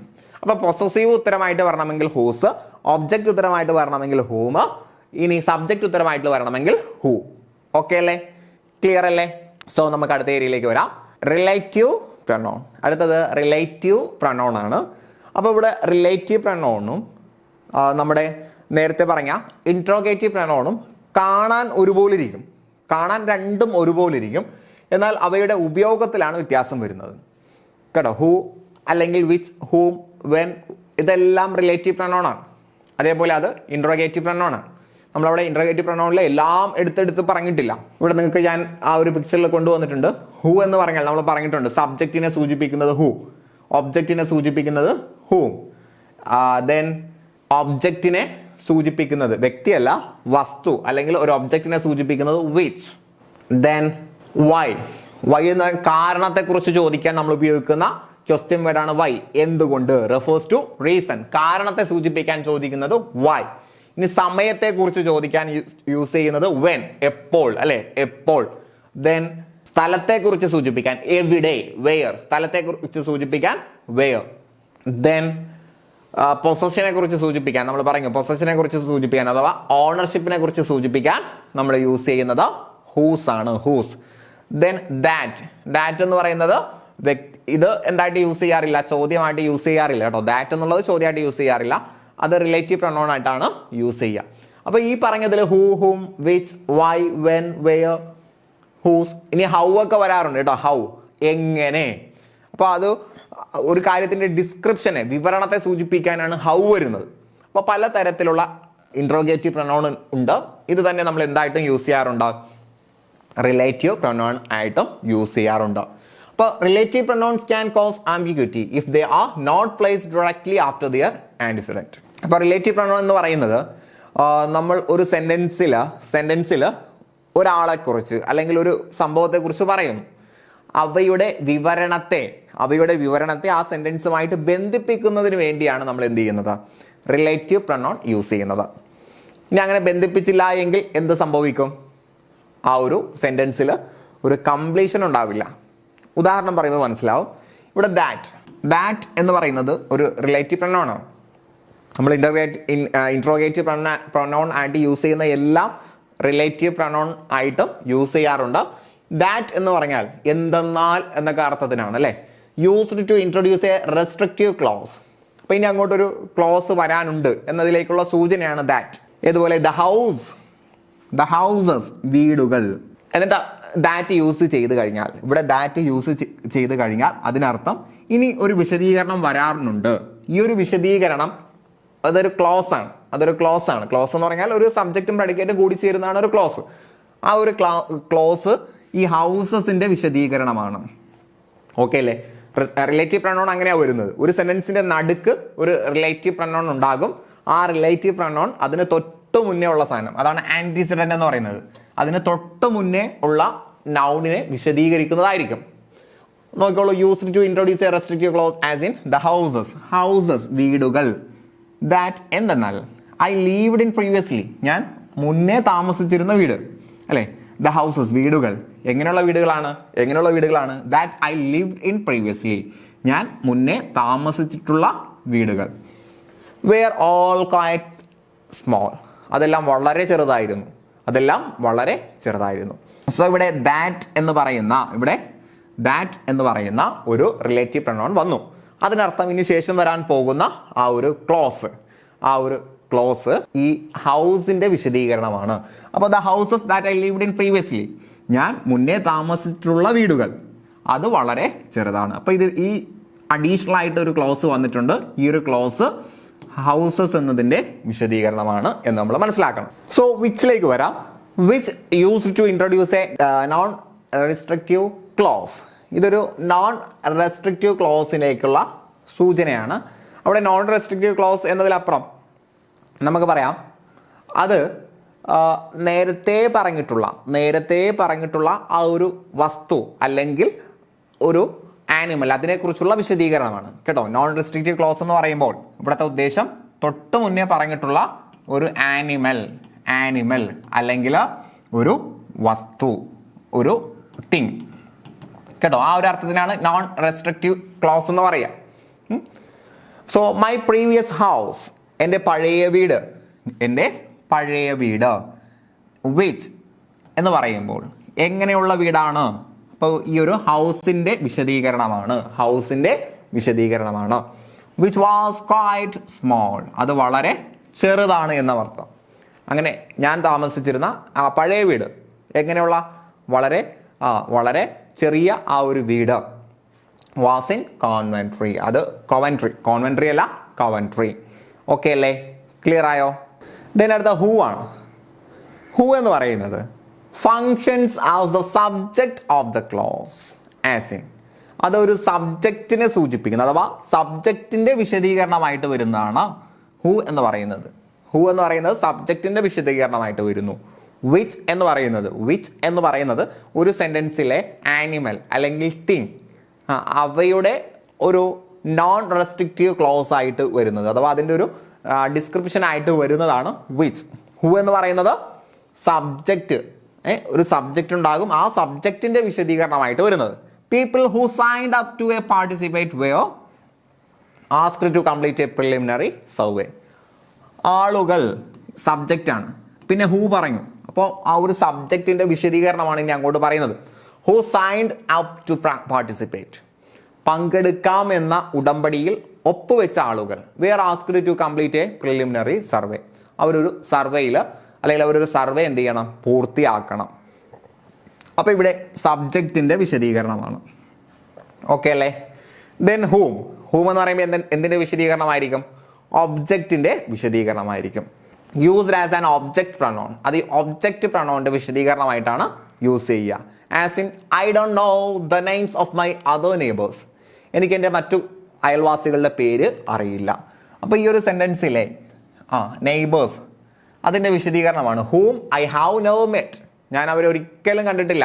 അല്ലെ, ഞാൻ അവരെ ഒരിക്കലും കണ്ടിട്ടില്ല. അപ്പോൾ I don't know the names of the my neighbours. അപ്പോൾ ഇതൊരു ഒബ്ജക്റ്റിന്റെ ഭാഗമായിട്ട് വരുന്നതാണ് അല്ലെ. എനിക്കറിയില്ല, ആരെ അറിയില്ല? നെയ്ബേഴ്സിന്റെ പേരിനെ അറിയില്ല, നെയ്ബേഴ്സിന്റെ പേരിനെ അറിയില്ല. whom I have never met. അവരെ ഞാൻ ഒരിക്കലും കണ്ടിട്ടില്ല, അവരെ ഞാൻ എന്ത് ചെയ്തിട്ടില്ല, ഒരിക്കലും കണ്ടിട്ടില്ല. അപ്പോൾ ഒബ്ജക്റ്റിന്റെ വിശദീകരണമായിട്ട് വരുന്നതാണ് whom എന്ന് പറയുന്നത്. whoso അത് പൊസഷന്റെ വിശദീകരണമായിട്ട് വരുന്നതായിരിക്കും അല്ലെ. Used as the possessive form of who, as in this George, ഈ ജോർജ്. ഹൂസ് ബ്രദർ, അപ്പൊ ജോർജിന്റെ പൊസഷനെ സൂചിപ്പിക്കുകയാണ്. ജോർജിന്റെ സഹോദരൻ went to school with me. അത് ജോർജിന്റെ സഹോദരൻ എന്നോടൊപ്പം സ്കൂളിൽ വന്നിട്ടുണ്ട്, അല്ലെങ്കിൽ എന്നോടൊപ്പം പഠിച്ചതാണ്. ദിസ് ഈസ് ജോർജ്, ഇത് ജോർജ് ആണ്, അങ്ങനെയാണ് കേട്ടോ, ഇത് ജോർജ് ആണ്. ഈ ജോർജിന്റെ സഹോദരൻ എന്നോടൊപ്പം പഠിച്ചിട്ടുണ്ട്. അപ്പൊ ഹൂസ് എന്ന് പറയുന്നത് ജോർജിന്റെ പൊസഷനെ സൂചിപ്പിക്കാനാണ് അല്ലെ. ജോർജിന്റെ സഹോദരൻ, അപ്പൊ ജോർജിന്റെ, അപ്പൊ ആ ഒരു പൊസഷനെ സൂചിപ്പിക്കാനാണ് ഹൂസ് വരുന്നത്. ദെൻ ഹൂ എവർ, ആരെ തന്നെ ആയാലും അല്ലെ. ഹൂ എവർ, അതേപോലെ ഹൂം എവർ ഒക്കെ വരാറുണ്ട്. ഹൂ എവർ അല്ലെങ്കിൽ whomever are sometimes consider relative pronouns. ഇവയെ കുറിച്ച് നമ്മൾ ഹൂമൊക്കെ റിലേറ്റീവ് പ്രൊനൗൺ ആണെന്ന് നമ്മൾ പറയും. അതേപോലെ തന്നെ ഹൂ എവർ വന്നാലും ഹൂം എവർ വന്നാലും റിലേറ്റീവ് പ്രൊനൗൺ ആയിട്ടാണ് യൂസ് ചെയ്യുക. And they usually refer to a person in a more general sense. അപ്പോൾ ഹൂ എവർ ആയാലും ഹൂം എവർ ആയാലും അത് റിലേറ്റീവ് പ്രൊനൗൺ തന്നെയാണ്. അത് ഹൂവിനേക്കാൾ കുറച്ചുകൂടി ജനറൽ ആയിരിക്കും. ഹൂ എന്ന് പറയുമ്പോൾ ഒരാളെ മാത്രം, സ്പെസിഫൈ ചെയ്ത ഒരാളെ മാത്രമായിരിക്കും വിശദീകരിക്കുക. ഹൂ എവർ എന്ന് പറയുമ്പോൾ അത് ആര് തന്നെ ആയാലും, ഹൂം എവർ ആരെ തന്നെ ആയാലും എന്ന രീതിയിൽ കുറച്ചുകൂടി ബ്രോഡ് ആവും എന്നുള്ള ഒരു വ്യത്യാസമേ വരുന്നുള്ളൂ. ക്ലിയർ ആയല്ലോ? ദെൻ അടുത്തത് ഡെമോൺസ്ട്രേറ്റീവ് പ്രൊനൗൺ ആണ്. ഡെമോൺസ്ട്രേറ്റീവ് പ്രൊനൗൺ എന്ന് പറയുമ്പോൾ നമ്മൾ ചൂണ്ടിക്കാണിക്കാൻ, അത് ഇത് എന്നൊക്കെ പറഞ്ഞ്, അല്ലെ അത് ഇത് എന്നൊക്കെ പറഞ്ഞ് ചൂണ്ടിക്കാണിക്കാൻ വേണ്ടി യൂസ് ചെയ്യുന്നതാണ് ഡെമോൺസ്ട്രേറ്റീവ് പ്രൊനൗൺ. അപ്പോൾ ചൂണ്ടിക്കാണിക്കുക എന്ന് പറയുമ്പോൾ അടുത്തുള്ളതും ഉണ്ടാകും, ദൂരെയുള്ളതും ഉണ്ടാകും. അടുത്തുള്ളത് സിംഗുലർ ഉണ്ടാകും, പ്ലൂറൽ ഉണ്ടാകും അല്ലെ. അപ്പൊ അടുത്തുള്ളതാണ് എങ്കിൽ അത് സിംഗുലർ ആണെങ്കിൽ ദിസ് ആണ് യൂസ് ചെയ്യുക. ഇവിടെ കണ്ടില്ലേ, ദിസ് ഈസ് ആൻ ഓറഞ്ച്. ഒരു ഓറഞ്ച് നമ്മുടെ അടുത്തിരിക്കുകയാണ്, അപ്പൊ നമ്മൾ പറയുന്നു ഇത് ഓറഞ്ച് ആണ്, ഇത് ഓറഞ്ച് ആണ്. അപ്പൊ അടുത്തുള്ള സിംഗുലറിനെ സൂചിപ്പിക്കാൻ ദിസ്. ഇനി ദൂരെയുള്ള സിംഗുലർ ആണെങ്കിൽ അത് ഓറഞ്ച് ആണ്, ദാറ്റ് ഈസ് ഓറഞ്ച്. അപ്പൊ അത് ദൂരെയാണുള്ളത്. ഇനി അടുത്തുള്ളത് പ്ലൂറൽ ആണ് എങ്കിൽ, അഥവാ ഒരുപാടെണ്ണം ഉണ്ട്, ഒന്നല്ല ഒരുപാടെണ്ണം ഉണ്ട്. അപ്പൊ ദിസ് എന്ന് പറയുമ്പോൾ ഒരെണ്ണേ ഉള്ളൂ, ദീസ് ആകുമ്പോൾ ഒന്നിലധികം ഉണ്ട്. ഇവ ഓറഞ്ചുകളാണ്. ഇനി ആ ഓറഞ്ച് ദൂരെയാണെങ്കിലോ അവ, ദോസ് ആർ ഓറഞ്ചസ്. അപ്പോൾ ദിസും ദാറ്റും സിംഗുലറിനെ സൂചിപ്പിക്കുന്നത്. ദിസ് അടുത്തുള്ളത്, ദാറ്റ് ദൂരെയുള്ളത്. അത് ഒരുപാടുണ്ടെങ്കിൽ ദീസ്. അപ്പൊ ഇവ. ദോസ് എന്ന് പറയുമ്പോൾ അകലെയുള്ളതാണ് അവ. ഓക്കെ അല്ലേ? So demonstrative pronouns can sometimes be interpreted as referring to multiple nouns or pronouns in the preceding sentence. To avoid this, it is important to make sure the antecedent is clear. So demonstrative pronoun എന്ന് പറയുന്നത് ഒരു നൗണിനെ അല്ലെങ്കിൽ pronoun repeat ചെയ്ത് വരുന്നതിനെ ഒഴിവാക്കുന്നതിന് വേണ്ടി use ചെയ്യുന്നതാണ് demonstrative pronoun. അപ്പോൾ ഇങ്ങനെ ഓറഞ്ച് എന്ന് പറയാതെ ദാറ്റ് തിങ്, നമ്മൾ നേരത്തെ പറഞ്ഞില്ലേ ആ ഒരു കാര്യം എന്ന് പറയുന്നതിന് വേണ്ടിയാണ് അത് യൂസ് ചെയ്യുന്നത്. സോ അങ്ങനെ ഒരു സെന്റൻസിൽ നമ്മൾ യൂസ് ചെയ്യുമ്പോൾ, നമ്മൾ നേരിട്ട് പറയുമ്പോൾ ചൂണ്ടിക്കാണിച്ച് ദിസ് ദാറ്റ് എന്നൊക്കെ പറയാം. എന്നാൽ ഒരു പാരഗ്രാഫിൽ യൂസ് ചെയ്യുമ്പോൾ നമ്മൾ ഏതിലേക്കാണോ ചൂണ്ടിക്കാണിക്കുന്നത്, എവിടേക്കാണോ ചൂണ്ടിക്കാണിക്കുന്നത് അതിനെക്കുറിച്ചുള്ള ഒരു പരാമർശം വേണം കേട്ടോ. നമുക്ക് എന്തായാലും സെന്റൻസ് ഉള്ളതുകൊണ്ട് നമുക്ക് അത് പ്രശ്നമല്ല. സോ ഇവിടെ ദിസ് എന്ന് പറയുമ്പോൾ അടുത്തുള്ളതാണ് അല്ലേ. നമ്മൾ നേരത്തെ പറഞ്ഞിട്ടുണ്ട്, singular demonstrative pronoun used to refer to something that is near. This is my friend Jamie. ഞാൻ അടുത്ത് നിർത്തിയിട്ട് പറയാണ്, ഇതാണ് എൻ്റെ സുഹൃത്ത് ജമി എന്ന് പറഞ്ഞാൽ ദിസ് അടുത്തുള്ള സിംഗുലറിനെ സൂചിപ്പിക്കാനാണ്. ഓക്കെ അല്ലേ? ഇത് നമുക്ക് ഒരു വേർബ് ചേർത്തും പറയാം. This place music. ഇത് മ്യൂസിക്കിനെ പ്ലേ ചെയ്യും. ഓക്കെ അല്ലേ? സോ ദിസ് സിംഗുലറിനെ സൂചിപ്പിക്കുന്നതാണ്. അപ്പൊ ദിസ് വന്നാൽ ശേഷം ഈസ് വരണം, അല്ലെങ്കിൽ പ്ലേസ് എന്ന് വരണം. എന്ത് വരാൻ പാടില്ല? ആറ് വരാൻ പാടില്ല. കാരണം ആറ് വന്നാൽ പ്ലൂറലായി പോകും, അത് ശ്രദ്ധിക്കുക. ദിസിന്റെ പ്ലൂറലാണ് ദീസ്. സ്പെല്ലിംഗ് ഒക്കെ ശ്രദ്ധിക്കണം. ദീസ്. അപ്പൊ a plural demonstrative pronoun used to refer to something that is near. ഇത് പ്ലൂറലാണ്, അടുത്തുള്ളതിനെ സൂചിപ്പിക്കുന്ന പ്ലൂറൽ ആയിട്ടുള്ള ഡെമോൺസ്ട്രേറ്റീവ് പ്രൊനൗൺ ആണ് ദീസ് എന്ന് പറയുന്നത്. I like all kinds of chocolates. എനിക്ക് എല്ലാ ചോക്ലേറ്റുകളും ഇഷ്ടമാണ്. But these are my favourites. പക്ഷേ ഈ ചോക്ലേറ്റുകളാണ് എൻ്റെ ഫേവറേറ്റ് എന്ന് പറയുന്നത്. അപ്പോൾ ഇവിടെ ഇതാണ് നേരത്തെ ഞാൻ പറഞ്ഞത്, ഡെമോൺസ്ട്രേറ്റീവ് പ്രൊനൗൺ യൂസ് ചെയ്യുമ്പോൾ ഒരു കാര്യത്തിലേക്ക് സൂചന നൽകണമെങ്കിൽ അതിലേക്കുള്ള ഒരു ഹിന്റ് വേണം. അപ്പോൾ ഇവിടെ ദീസ് എന്ന് പറയാറുണ്ട്. ദീസ് ഇതിലേക്കുള്ള സൂചന, ചോക്ലേറ്റ് എന്നാണ് അതിൻ്റെ അർത്ഥം അല്ലേ. ഇവിടെ ചോക്ലേറ്റ്സ് എന്ന് പറഞ്ഞില്ലായിരുന്നു എങ്കിൽ അവിടെ ദീസ് എന്നതുകൊണ്ടുള്ള ഉദ്ദേശം എന്താ നമുക്ക് മനസ്സിലാവില്ല. അപ്പോൾ ഒരു ഡെമോൺസ്ട്രേറ്റീവ് പ്രൊനൗൺ യൂസ് ചെയ്യുന്ന സമയത്ത് അതിലേക്കുള്ള സൂചന കിട്ടണം, അപ്പോൾ I like all kinds of chocolates, എനിക്ക് എല്ലാ തരത്തിലുള്ള ചോക്ലേറ്റ്സും ഇഷ്ടമാണ്. പക്ഷെ ആ ചോക്ലേറ്റ് എനിക്ക്, but these are my favourites, പക്ഷെ ഇതെനിക്ക് വളരെയധികം ഫേവറേറ്റ് ആണ്. അപ്പോൾ ചോക്ലേറ്റിൽ നിന്ന് കുറച്ച് ഫേവറേറ്റ് ആണ്, ചോക്ലേറ്റിൽ നിന്ന് കുറച്ച് കാര്യങ്ങൾ ഫേവറേറ്റ് ആണ് എന്ന സൂചന ഇവിടെ ചോക്ലേറ്റ്സ് കാണുമ്പോൾ കിട്ടും അല്ലെ. ചോക്ലേറ്റുകളിൽ നിന്നുള്ള ഫേവറേറ്റിനെയാണ് സൂചിപ്പിക്കുന്നത് എന്ന് കിട്ടും. സോ ദീസ് പ്ലൂറലിനെ സൂചിപ്പിക്കുന്നതാണ്. ദെൻ ദീസ് പ്ലേ ഗെയിംസ്, ഇവ എന്ത് ചെയ്യാറുണ്ട്, ഗെയിംസ് കളിക്കാറുണ്ട്, ഇവർ ഗെയിംസ് കളിക്കാറുണ്ട്. സോ ഇവിടെ ദീസ് വന്നപ്പോൾ കണ്ടില്ലേ, ദീസ് വന്നപ്പോൾ ഇവിടെ ആറ് വന്നു, ഇവിടെ പ്ലേ എന്നാ വന്നത്. ഒരു വേർബിന്റെ അവസാനത്തിൽ എസ് വരുമ്പോൾ അത് സിംഗുലർ ആണ്, എസ് ഒഴിവാക്കിയാൽ അത് പ്ലൂറലാണ് അല്ലെ. അപ്പൊ ദീസ് പ്ലൂറൽ ആയതുകൊണ്ട് പ്ലേയും പ്ലൂറൽ ആയിട്ടുണ്ട്. ദെൻ അടുത്തത് ദാറ്റ് ആണ്. ദാറ്റ് എന്ന് പറയുമ്പോൾ ദൂരെയുള്ളതാണ് അല്ലെ. A singular demonstrative pronoun used to refer to something that is far. ദൂരെയുള്ള സിംഗുലറിനെ സൂചിപ്പിക്കുന്നതാണ് that. I don't know about that, എനിക്ക് അതിനെക്കുറിച്ച് അറിയില്ല, ലെറ്റ്സ് ഡിസ്കസ് ഇറ്റ് ടുമാറോ. അപ്പോൾ അവിടെ ദാറ്റ് ആണ് ഡെമോൺസ്ട്രേറ്റീവ് പ്രൊനൗൺ. ഇതിൽ ഏറ്റവും കൂടുതൽ നിങ്ങൾ മനസ്സിലാക്കേണ്ടത് അത് ഡെമോൺസ്ട്രേറ്റീവ് പ്രൊനൗൺ എന്ന് തിരിച്ചറിയലാണ് കേട്ടോ, മനസ്സിലാക്കി പഠിക്കുക. ദാറ്റ് മ്യൂസിക് ഇസ് ലൗഡ്, ആ ഒരു സംഗീതം വളരെ ഉച്ചത്തിലാണ് ഇട്ടിരിക്കുന്നത്. ദെൻ ദോസ് എന്ന് പറയുമ്പോൾ അകലെയുള്ള പ്ലൂറലിനെ സൂചിപ്പിക്കുന്നതാണ്. A plural demonstrative pronoun used to refer to something that is far. ദൂരെയുള്ള പ്ലൂറൽ ആയിട്ടുള്ള ഡെമോൺസ്ട്രേറ്റീവ് പ്രൊനൗൺ ആണ് those. So those are my note books on the desk. ആ നോട്ട് ബുക്സ് ഉണ്ടല്ലോ, അത് ഡെസ്കിൽ ഇരിക്കുന്നുണ്ടല്ലോ, അത് എൻ്റേതാണ്. അപ്പോൾ നോട്ട് ബുക്സ് ദൂരെയാണ് ഇരിക്കുന്നത്, ദോസ് അകലെ ഇരിക്കുന്ന ആ ഒരു നോട്ട് ബുക്സ് അതിലേക്ക് സൂചന നൽകുകയാണ്. Those are my note books എന്ന സൂചന അവിടെ വരുന്നുണ്ട് കേട്ടോ. അപ്പോൾ നോട്ട് ബുക്സ് പ്ലൂറലാണ്, അതുകൊണ്ട് ദോസ് എന്ന് നമ്മൾ പറഞ്ഞു. ദോസിന് ശേഷം ആറ് കൊടുക്കണം, എന്ത് കൊടുക്കരുത്, ഈസ് കൊടുക്കരുത്. ദോസ് ഗെയിംസ് ആർ ഡിഫിക്കൽട്ട്, ആ ഗെയിംസ് വളരെ ഡിഫിക്കൽട്ട് ആണ്. അപ്പൊ കണ്ടില്ലേ, പ്ലൂറലാണ്, ആറ് കൊടുക്കണം, ഈസ് കൊടുക്കാൻ പാടില്ല. ക്ലിയർ ആയോ?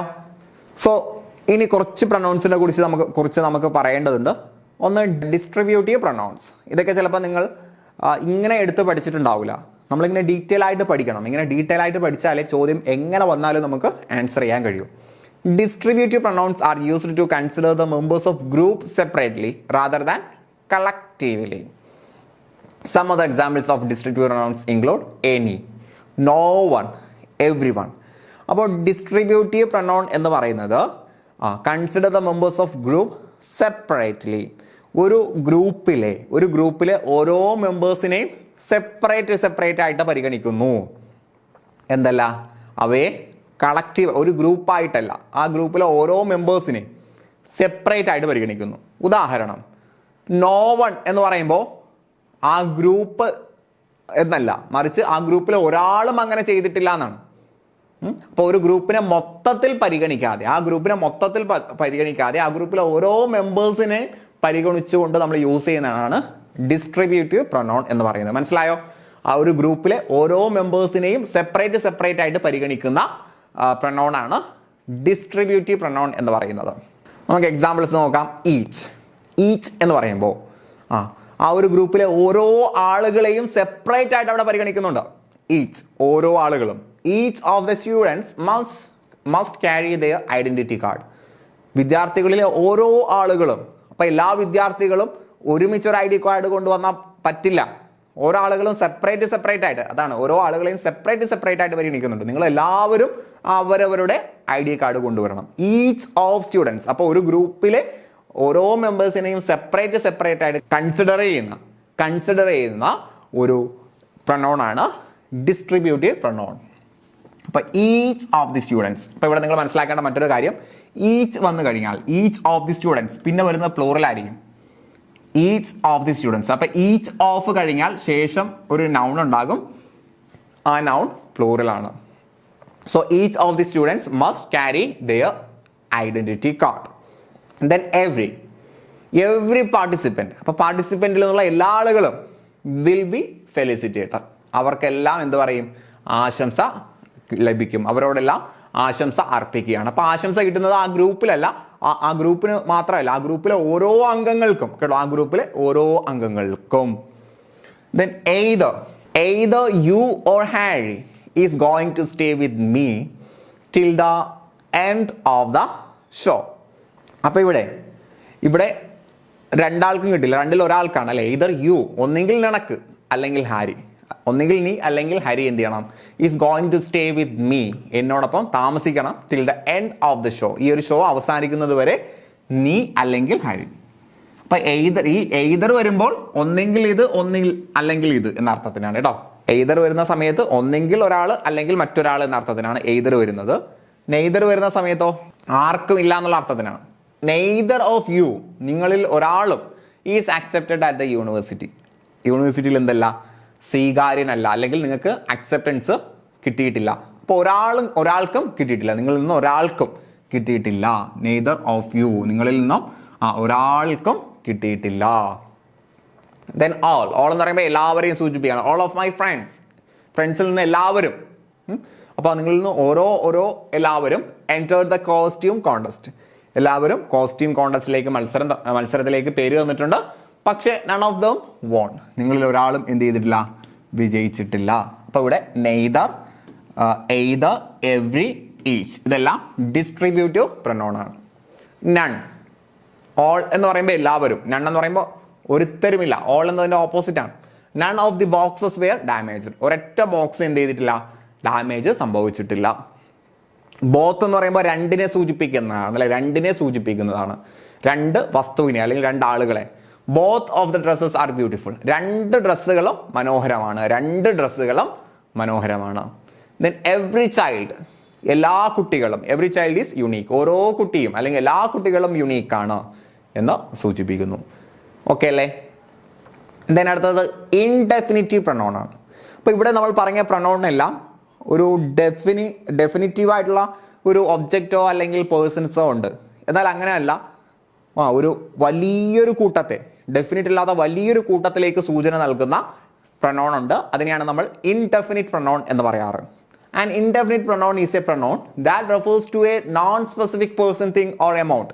നമ്മൾ പ്രത്യേകിച്ച് എടുത്ത് പറയാത്ത അഥവാ ആരാണ് എന്ന് വ്യക്തമല്ലാത്ത ഒരു വലിയൊരു സംഘത്തിലേക്കുള്ള സൂചന നൽകുന്ന പ്രൊനൗണിനെയാണ് ഇൻഡെഫിനിറ്റ് പ്രൊനൗൺ എന്ന് പറയുക. ഉദാഹരണം ഓൾ എന്നത് ഡിസ്ട്രിബ്യൂട്ടീവ് പ്രൊനൗൺ ആയിട്ട് നമ്മൾ പറയാറുണ്ട്. അതേപോലെ തന്നെ ഇൻഡെഫിനിറ്റ്, എല്ലാവരും എന്ന് പറയുമ്പോൾ ആര് വേണമെങ്കിലും ആകാം അല്ലേ. All in the lobby must remain seated, ആ ലോബിയിലുള്ള ആ ഒരു സ്ഥലത്തുള്ള എല്ലാവരും അവിടെ തന്നെ ഇരിക്കണം. അപ്പൊ എല്ലാവരും ഇൻഡെഫിനിറ്റ് ആണ്, അവിടെ ഉള്ള എല്ലാവരും അവിടെ തന്നെ ഇരിക്കണം. Anyone may come to the party, ആർക്ക് വേണമെങ്കിലും എന്ത് ചെയ്യാം? പാർട്ടിയിലേക്ക് വരാം, ആർക്ക് വേണമെങ്കിലും. അപ്പൊ അവിടെ എന്തില്ല? നിശ്ചിതമായിട്ടുള്ള ഒരാളെ കുറിച്ച് പറയുന്നില്ല അല്ലെ, ആർക്ക് വേണമെങ്കിലും വരാമെന്നാണ്, ആർക്ക് വേണമെങ്കിലും വരാം. ദെൻ ഈച്ച്, നമ്മൾ ഡിസ്ട്രിബ്യൂട്ടീവ് പ്രൊനൗണിൽ പറഞ്ഞ കാര്യങ്ങളെല്ലാം പലതും ഇവിടെയും വരുന്നുണ്ട്.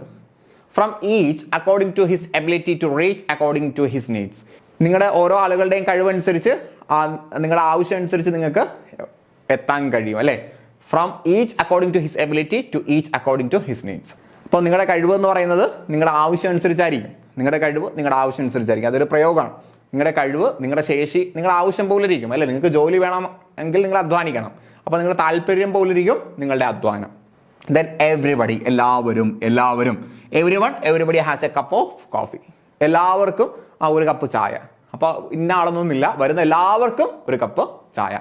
എവ്രിതിങ്, എവ്രിതിങ്, എല്ലാ വസ്തുക്കളും. എവ്രിതിങ് ഈസ് പെർമിറ്റഡ്, എല്ലാം അനുവദനീയമാണ്.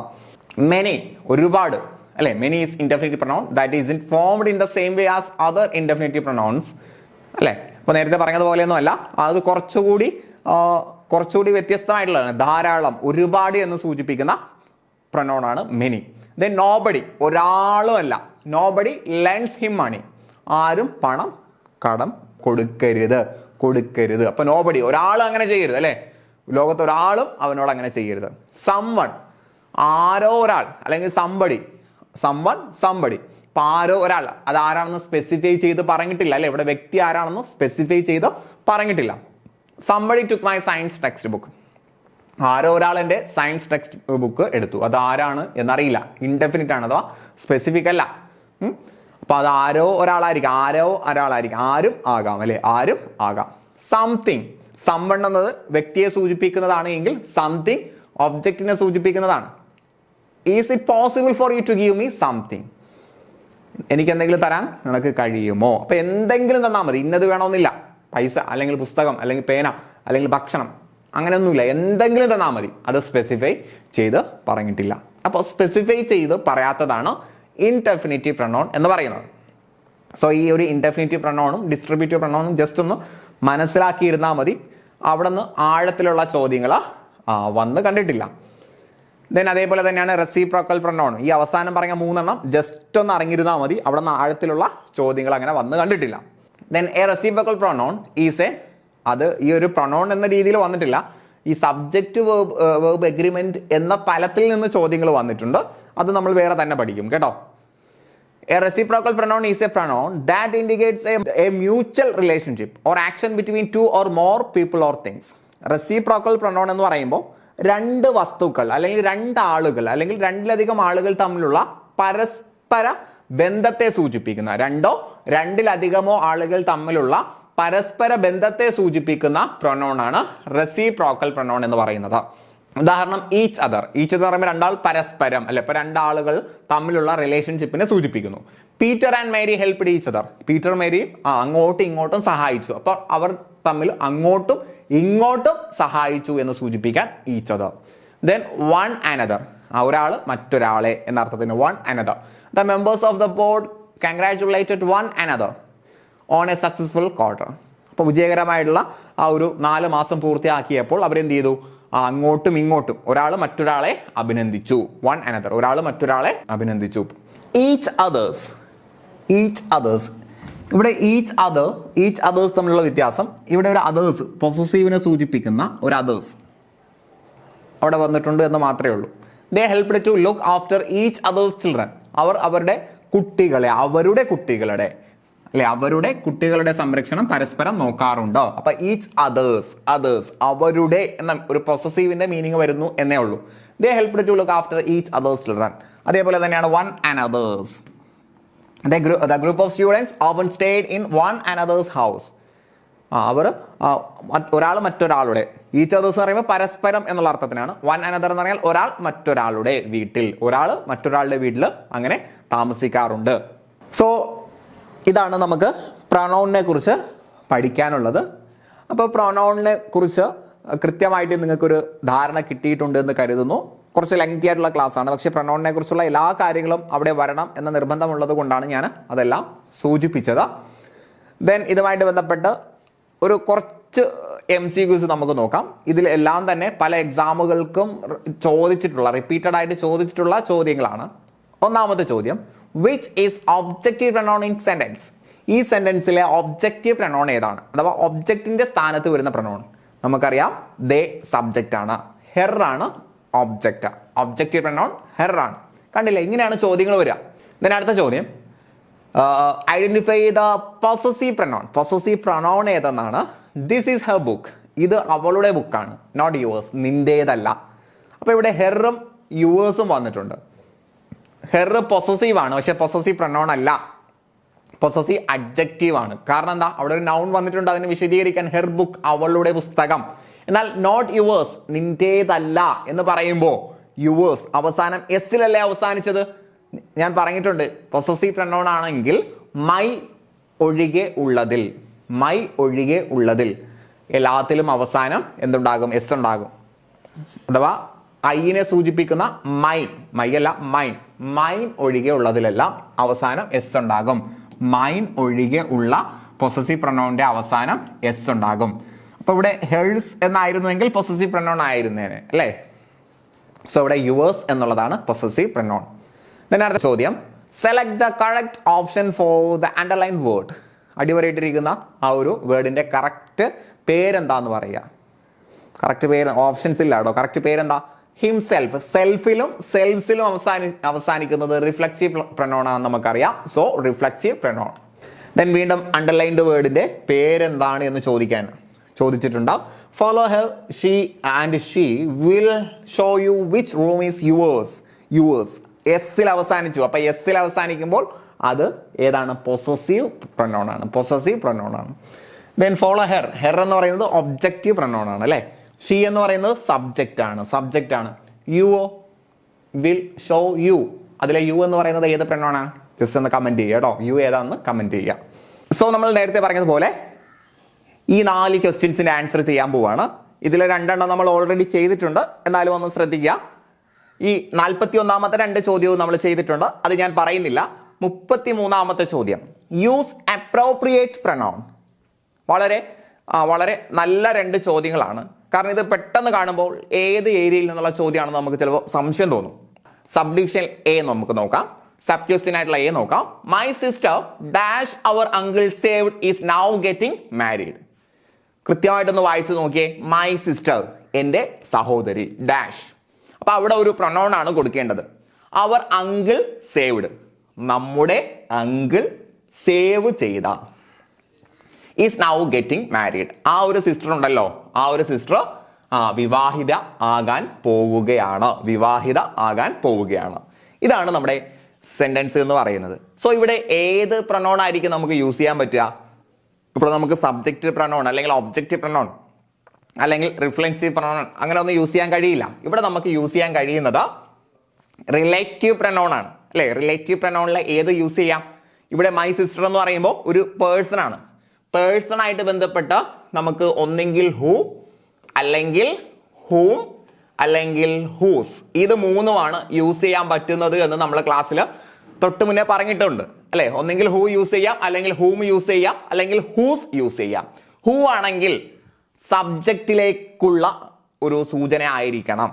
അപ്പൊ ഇവിടെ നോക്കിക്കോളൂ, ഈ ഒരു ക്ലോസ് അവർ അങ്കിൾ സേവ്ഡ് എന്ന് പറയുന്ന ക്ലോസിൽ അങ്കിൾ സബ്ജക്റ്റ് അവിടെ വരുന്നുണ്ട് അല്ലെ.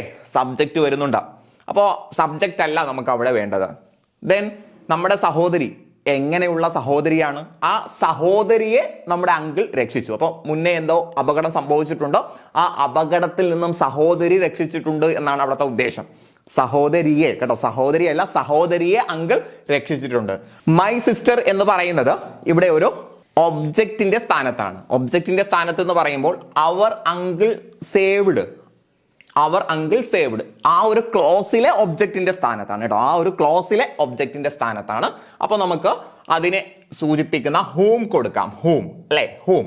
മൈ സിസ്റ്റർ, എന്റെ സിസ്റ്റർ. ഹൂം അവർ അങ്കിൾ സേവ്ഡ്, ആ സിസ്റ്ററിനെ നമ്മുടെ അങ്കിൾ ഏതോ ഒരു അപകടത്തിൽ നിന്നും രക്ഷിച്ചിട്ടുണ്ട്. അപ്പൊ അവിടെ ഹൂം കൊടുക്കാം. ഇതേപോലെ തന്നെയാണ് ദ സ്റ്റുഡൻസ് എന്ന് പറയുന്ന 2ാമത്തതിലും. ദ സ്റ്റുഡൻസ്, വിദ്യാർത്ഥികൾ. എങ്ങനെയുള്ള വിദ്യാർത്ഥികളാണ്? ആ വിദ്യാർത്ഥികൾ ബിൽറ്റ് ദ ക്ലാസ് റൂം നിർമ്മിച്ചിട്ടുണ്ട്. സോ ഇവിടെ സബ്ജക്റ്റിന്റെ സ്ഥാനത്താണ് അല്ലെ. ഇവിടെ ആ ഒരു ക്ലോസിലെ സബ്ജക്റ്റ് ആണ്. കാരണം ഇവിടെ ബിൽറ്റ് ദ ക്ലാസ് റൂം എന്നേ പറഞ്ഞിട്ടുള്ളൂ, ആരാണ് ബിൽറ്റ് ചെയ്തത് എന്ന് പറഞ്ഞിട്ടില്ല. അപ്പൊ നമുക്ക് അവിടെ ഹൂ കൊടുക്കാം. റിലേറ്റീവ് പ്രൊനൗൺ ആയിട്ടുള്ള ഹൂ കൊടുക്കാം. The students who built the class room built ചെയ്ത സ്റ്റുഡൻസ്. ഓക്കെ അല്ലേ? ക്ലിയർ അല്ലേ? സെറ്റ് ആയില്ലേ? സോ നന്നായിട്ട് അത് മനസ്സിലാക്കി വെച്ചേക്കുക.